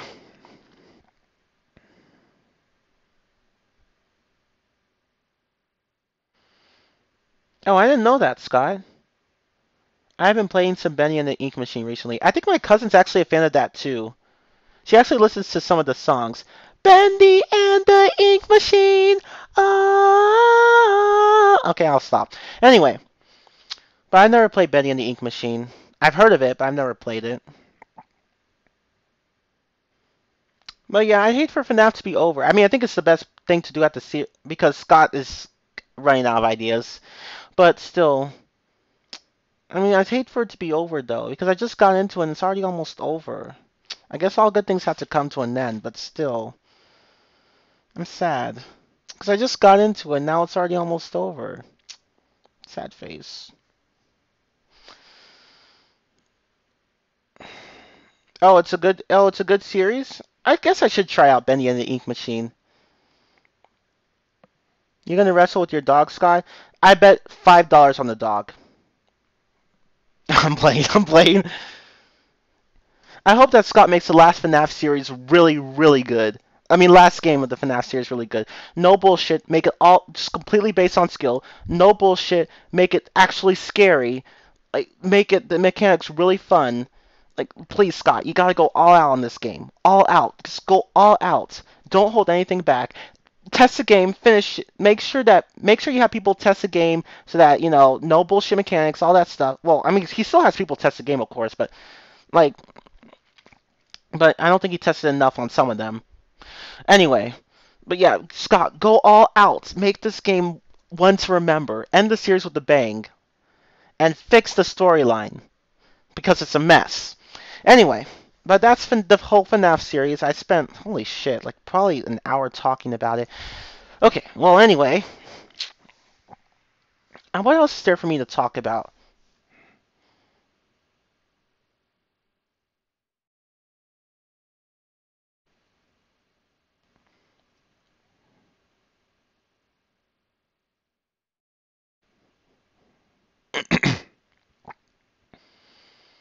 But yeah, the fact that everyone who's beaten 50-20 mode had to death coin Funtime Foxy and Ultimate Custom Night just proves that 50-20 mode isn't really possible. Just 49-20 mode. I mean, it's still technically 50-20 mode because you're using the game's mechanics to help you, but still. I'm like, oh, that's a bit of a disappointment. But whatever, it still counts, so still good, right? I just hate that I just got into the series and it's already almost over. Fuck, I hate when that happens. But whatever. I mean, of course, you could still go back and play any of the FNAF games, which I'm gonna do after the stream. I'm just sorry. I just love FNAF. Although I'm probably not gonna touch the second one all that much because the mechanics are just so bullshit. Nights 1 to 5 I can do. Night 6 and onward, no. Anyway, but yeah, that's the FNAF series.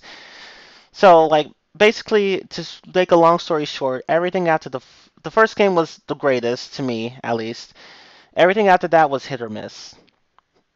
So, and especially after the fourth game. But Sister Location, I won't say that's a bad game. I actually say that's a good game, just not a game that I like. Because yeah, see, a game can be good and yet you can't.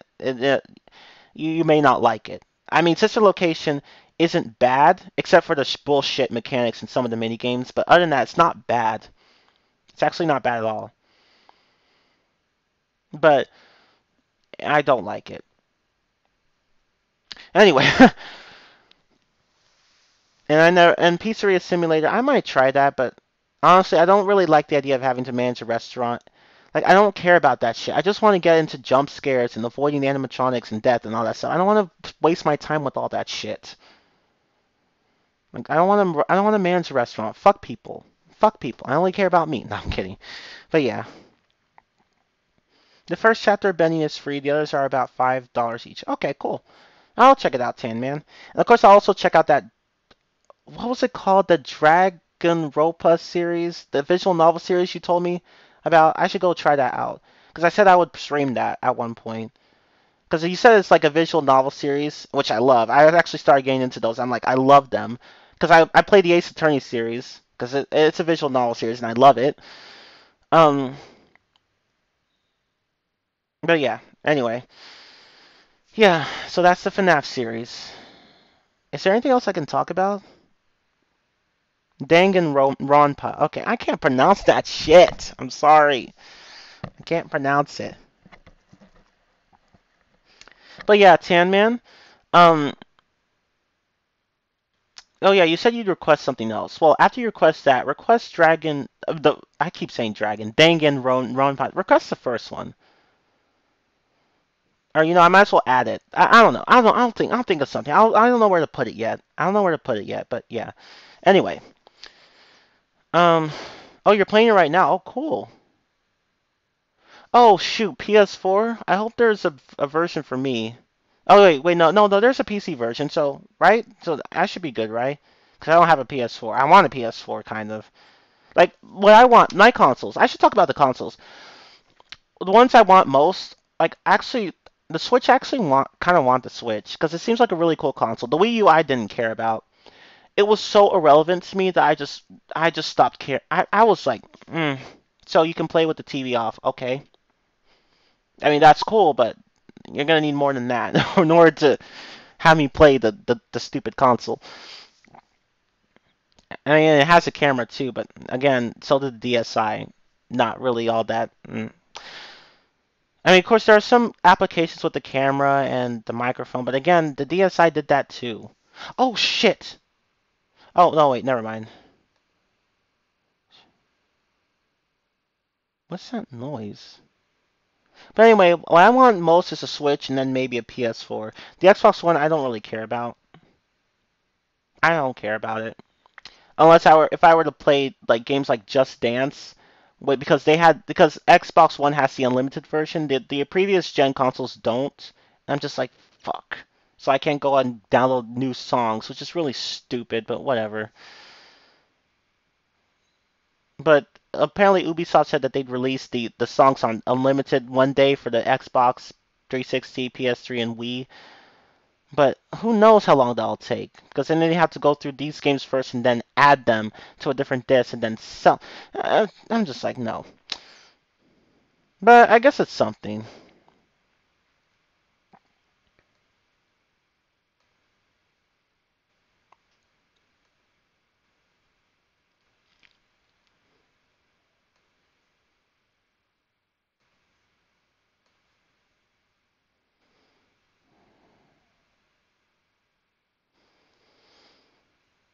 Okay, there's a PC version. Good.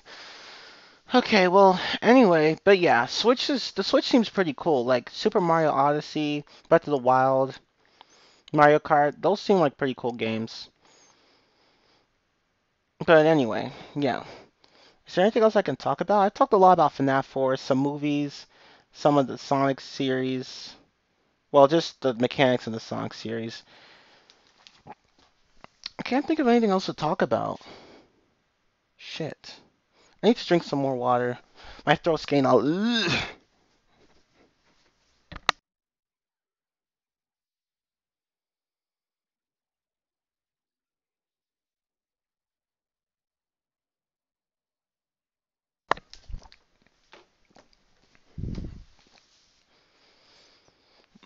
How many people are watching anyway? Probably just two.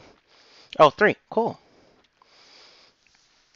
Now, is there anything else I can talk about? Probably not. I can't think of anything. Ah, shit.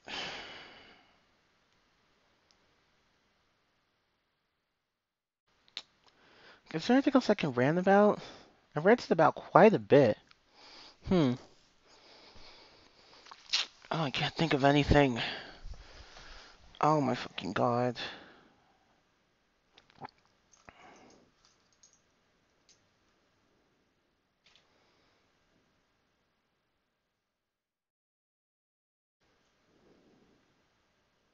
Oh, I forgot to mention in FNAF Sister Location, um, there was this mini game where you play a circus baby.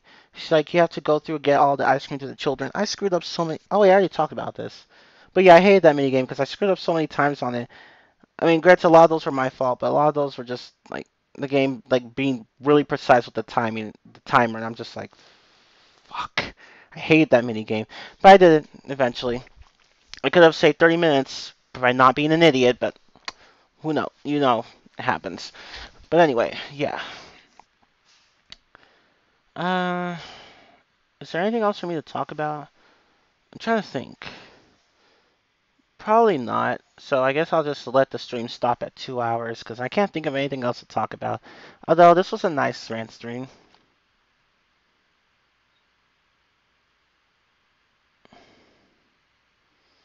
But who knows? If Scott Cathon starts a new series that's like FNAF but in a different direction, I'd play it any day so that I don't get left behind this time.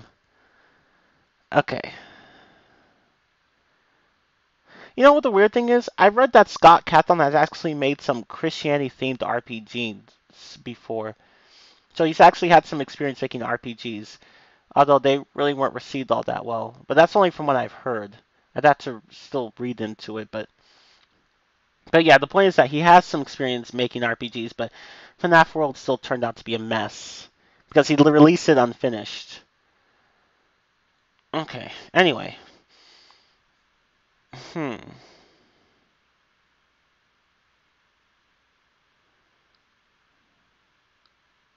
I wish Jesse were here. There's actually something I want to show him.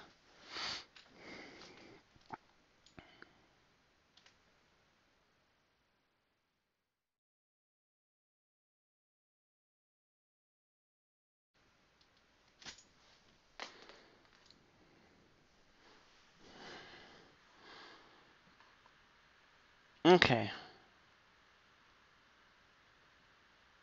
Oh, so one of the RPGs he made inspired him to make Five Nights at Freddy's. Cool.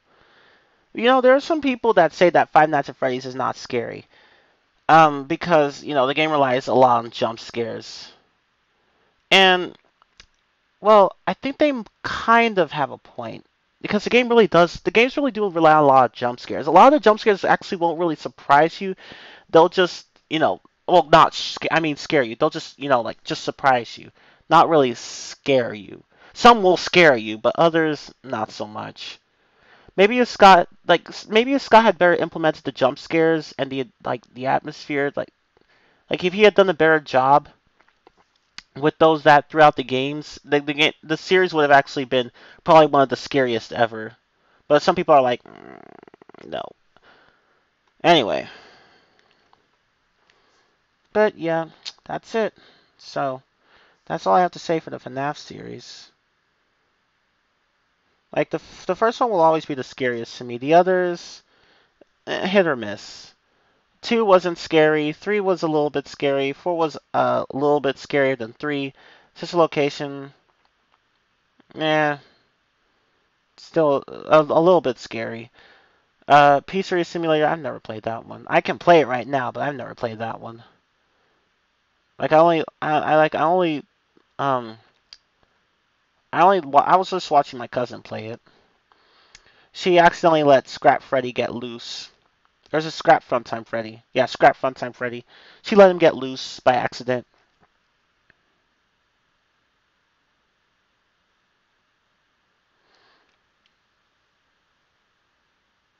No, not an RPG. He made a game called Chipper and Sons. People thought the characters looked like uncanny animatronics and was well received. Oh, I see. Speaking of animatronics, I bet this game I once read a comment on YouTube saying that the FNAF series probably ruined Chuck E. Cheese's for a lot of people, and I'm like, probably, because you're trying to fend off animatronics. And I'm just like, that'll make people not want to see Chuck E. Cheese's the same way again. I hope they didn't go out of business because of Scott now playing. I know they're not going to go out of business. But it's been forever since I've gone to Chuck E. Cheese's. I only went there for my 11th birthday, which had a small gathering of people. I didn't mind. I've never really been much into big parties. So, but yeah, like I went there when I was 11 for my birthday party, and then that's it. I never went there again. I mean, other than being there for other relatives in my family, like for my little cousins. Like I was once there for I can't remember whose birthday it was. I can't remember. Oh yeah, it was my 1 year old cousin's birthday at the time. He was one at the time. Now he's like 2, 3, I think. Um, yeah. Animatronics before FNAF always creep me out. Yeah, because they just I don't know how to explain it, but yeah, they do tend to be. Yeah, they do have a creepy vibe to them. Ah, I haven't done one of these rant streams in a long ass time. I'm glad I did one today. I was like, fuck it, let's do one today. Okay, I'm running out of things to talk about. I can't believe Scott actually had nightmares about the game he created. I don't blame him because that shit's scary. I mean, FNAF 1 doesn't scare me that much anymore, but it still scares me because you don't want those animatronics all up in your face. The tension of being jump scared at any moment. Holy shit. Especially when I was first jump scared by Freddy. Fuck that bear. Fuck that bear. I wanted to punch his ass.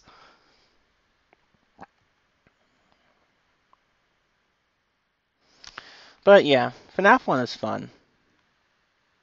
I think I'm gonna like record myself playing a video and going through all 7 nights without dying once.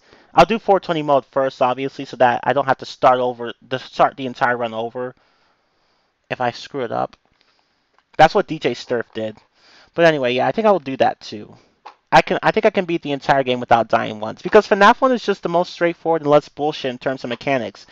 You just use the lights, the doors, and the cameras, and that's it. There will hardly be anything that will surprise you. Hardly anything. And then Scott's like, oh, let's just add some things to make it harder in the worst ways possible in FNAF 2, 3, 4, 5, 6, 7. I'm just like, no, Scott, stop. Stop. Stop. Stop. Stop. I'm just kidding. But no, no, but yeah, stop, Scott. Like, just stop. Because I just have to wonder, like he made some certain games in Sister Location like ridiculously hard, like that Springlock game with the mini arenas. I'm just like, Scott, are you sure you tested this entirely? Because like that part is really difficult.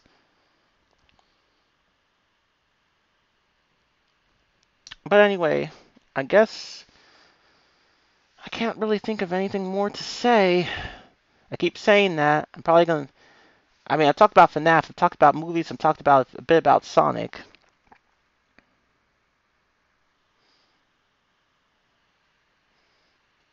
If Jesse were here, I'd talk about how overrated people say that Spanish verb conjugations are hard. No, they're not. How is it any different? How is learning how to conjugate Spanish verbs any different from adding suffixes and prefixes to words in English? It's the same fucking concept. And because you just memorize the stems, memorize the endings, and you can make any combination you wish. Cantar, amos, cantamos. We sing. Not hard at all. God, and people make it so hard. Like, oh, Spanish verbs are so hard. No, the fuck they're not. And genders are even easier. People complain about the genders. I'm like, bitch, you can tell what the gender is by just looking at the ending of the word. It works 95% of the time. And the few exceptions are not hard to memorize. Spanish is actually a very logical and consistent language. I mean, everybody's like, oh my god, it's so hard. Like, no, it's not. Not to say that it's easy, but it's not hard either. The same could be said about any language. English isn't that difficult either.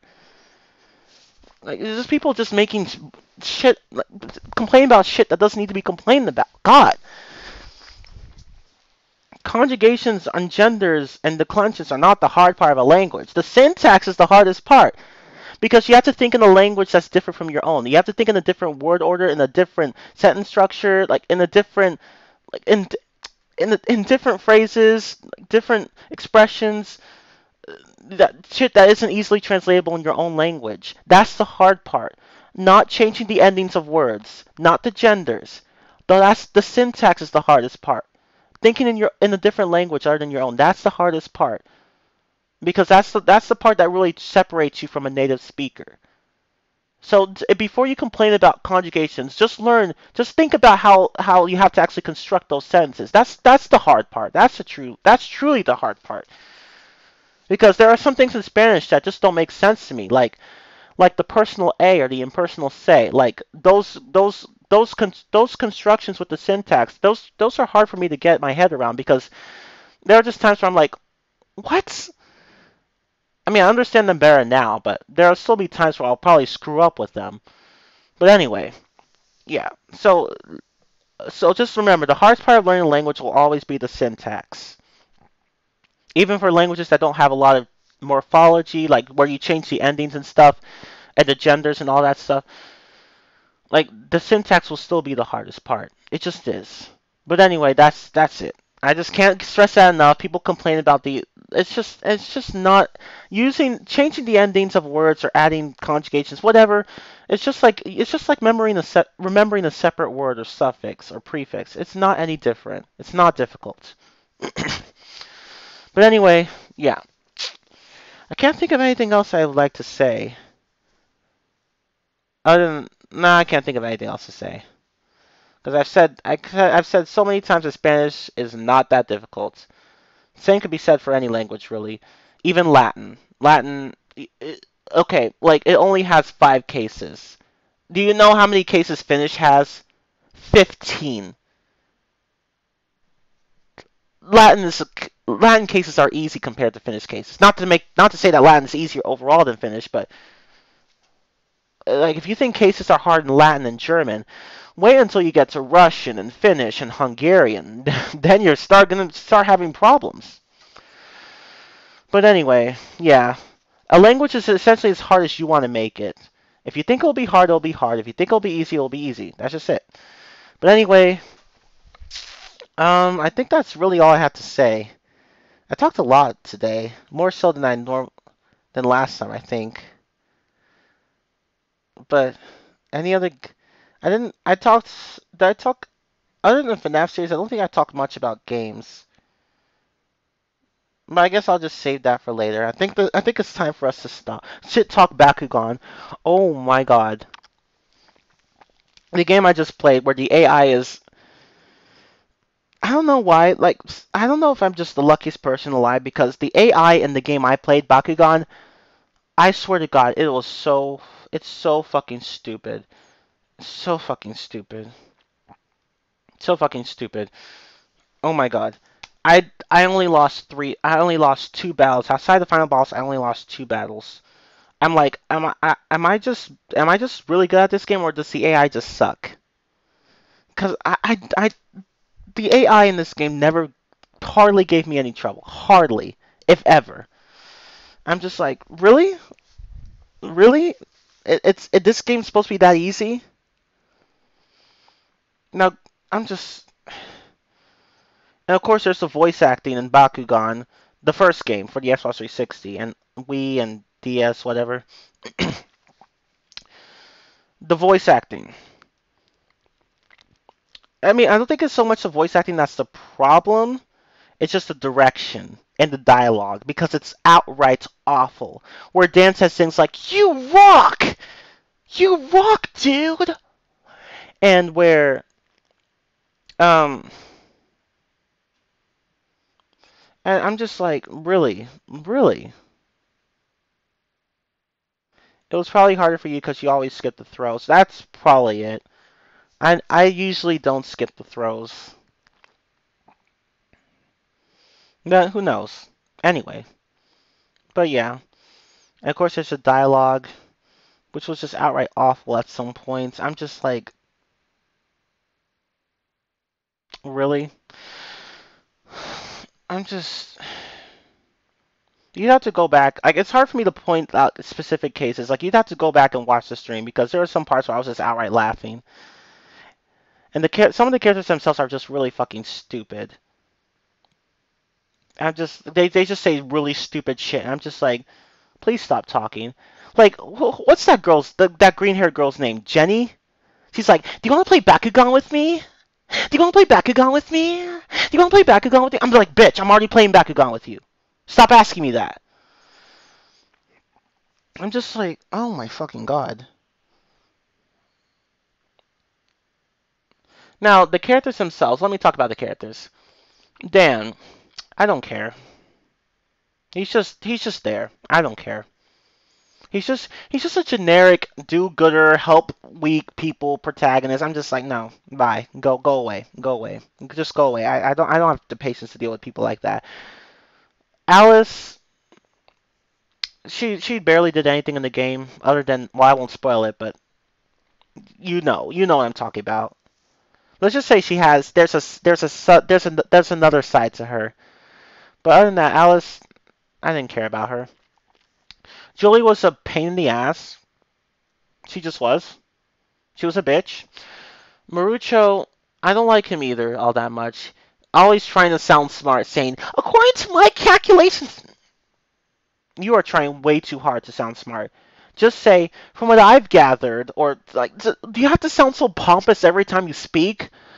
God, like, oh my God. And Shun, he's the most try-hard edgelord ever. The game says that he's cool and confident and calm. I'm just like, If you have to call your character that, what does that say about? I'm just. I'm sorry. Cool, confident, calm characters don't need to call themselves that. They don't need the game to point that out to them. Batman is cool, calm, and confident. You know he is. You know he's a badass. You don't need to have the game point that out. That's badassery done right. Shun is just the game just says that he is without really showing how. He's just he's like Shadow the Hedgehog but without any of the charm. He's like, I work alone. And I'm just like, at least when Batman does it, he sounds cool. When you do it, you just sound pathetic. So basically, all the characters, I don't really care for a single one of them. I'm sorry. The six main characters: Alice, Julie, Dan, Marucho. Well, Bruno. Bruno. Bruno's all right. She's all right. She's probably the only one that's tolerable. I don't really care for all that much, but she's all right. She's an all right character. She's just one of those characters that's all right. One of the characters that doesn't. One of the few characters that doesn't suck. Everyone else is just. Of course, there are the other ones like Billy, Kamba, Julio, Chanley, who are actually interesting in their own ways. I mean, Billy, I don't care about. I don't know why he's even there. Kamba, he's just some. He's just there because they needed a black person. I'm sorry, it's true. His own name is even evidence of that. Kamba, like, really? Is that even a real African name? I mean, I wouldn't even know. Like, if it were like Nigerian in nature, I wouldn't know because I can tell what a Nigerian name is somewhat. I don't know. I don't know. Maybe that's an actual African name. I don't know. But the point is that he just seems to be there because I just don't care about him. I mean, he's adorable though. Let's see who else. Shuji, well, we already know he's pathetic, but at least he's goofy. Like he's just like a sort of comic relief. Like he's pathetic and you just laugh at him. That's what makes him likable because you know he's pathetic, so you laugh at him. And the same thing goes for his little brother. Well, no, I don't like his little brother. He's just like his big brother, but without any of the charm. And he looks like Timmy Turner to boot. I'm just like, no, go away, go away. Let's see, Chanley. She's also like shunned that she tries way too hard to look cool and then but she just ends up missing a lot of her throws and she's like, "Oh, I'm a martial artist." I'm like, "I don't care. Do you have to wear your uniform everywhere? I don't care." And Julio, the guy looks like he's twice everyone's age. And he's the same age as what, Shun? I'm just like, "What have you been eating?" And I'm just like, "Okay." Um But yeah, other than that, I guess he's an okay character. And there are other characters like Jules and Jenny, apparently a pop duo who absolutely suck at the game. I'm sorry, they just flat out suck. They suck. And Jules has some really fucking ugly clothes. Like that hair and that dress. No, girl. Mm-mm, no. Mm-mm, you can't. No. And I'm just like, no. Wait, what the fuck? Combo's white? Oh shit. He looked African to me. What? I don't. Oh, okay, that's embarrassing. Wait, I don't get it. Wait. Are you sure you talking about the right person? Like, I'm talking about the little black African light-skinned dude. Like, are you sure? Are you sure he's really white? Are you sure? I'm sorry. I'm sorry. I don't know. I don't know. Let me go look this shit up. I need to go look this shit up myself. Hold up.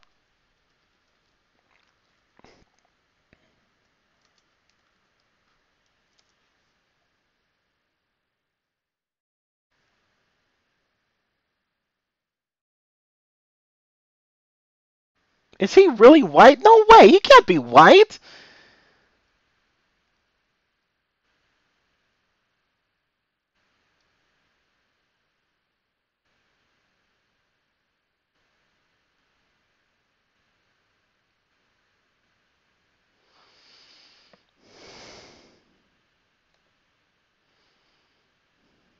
Yeah, I got Discord. Hey. Well, whatever. Anyway, but yeah, I think did I cover all the characters? If there are any, I forgot. It's probably because they're not that important. Well, excluding Masquerade and Vladador, I don't. What's it? That his name, Vladador? No, Marcus. Masquerade and Marcus. Vladador was Marcus's Bakugan. I don't know the lore. I'm sorry. So if I sound ignorant, whatever. But the point is, some characters are enduring. Others I don't give a shit about. But yeah, that's Bakugan.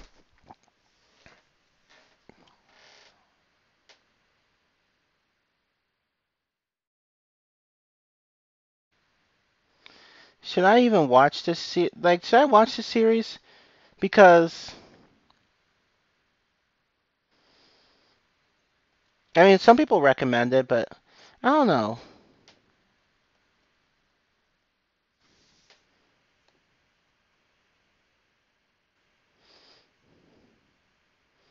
Okay, well, anyway, I think I'm getting tired of streaming now. Um, but yeah, Bakugan seems alright. Seems like an alright thing. Not really something I play though. Not really all that interested in it.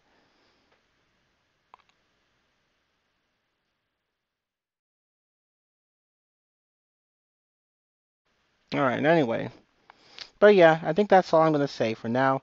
This was a wonderful stream. It was fun, but all good things must come to an end, so I think I'll just stop it here. Thank you all for watching though. It was fun. I can't think of anything else to say. But yeah, when I was playing the Bakugan game, almost everyone kept missing their throws. I'm just like, I I can't be that good at the game if I'm just a beginner. Or some beginners are actually pretty talented. I don't know. But anyway, yeah, I'm tired and my voice is starting to hurt because I don't know how to speak correctly.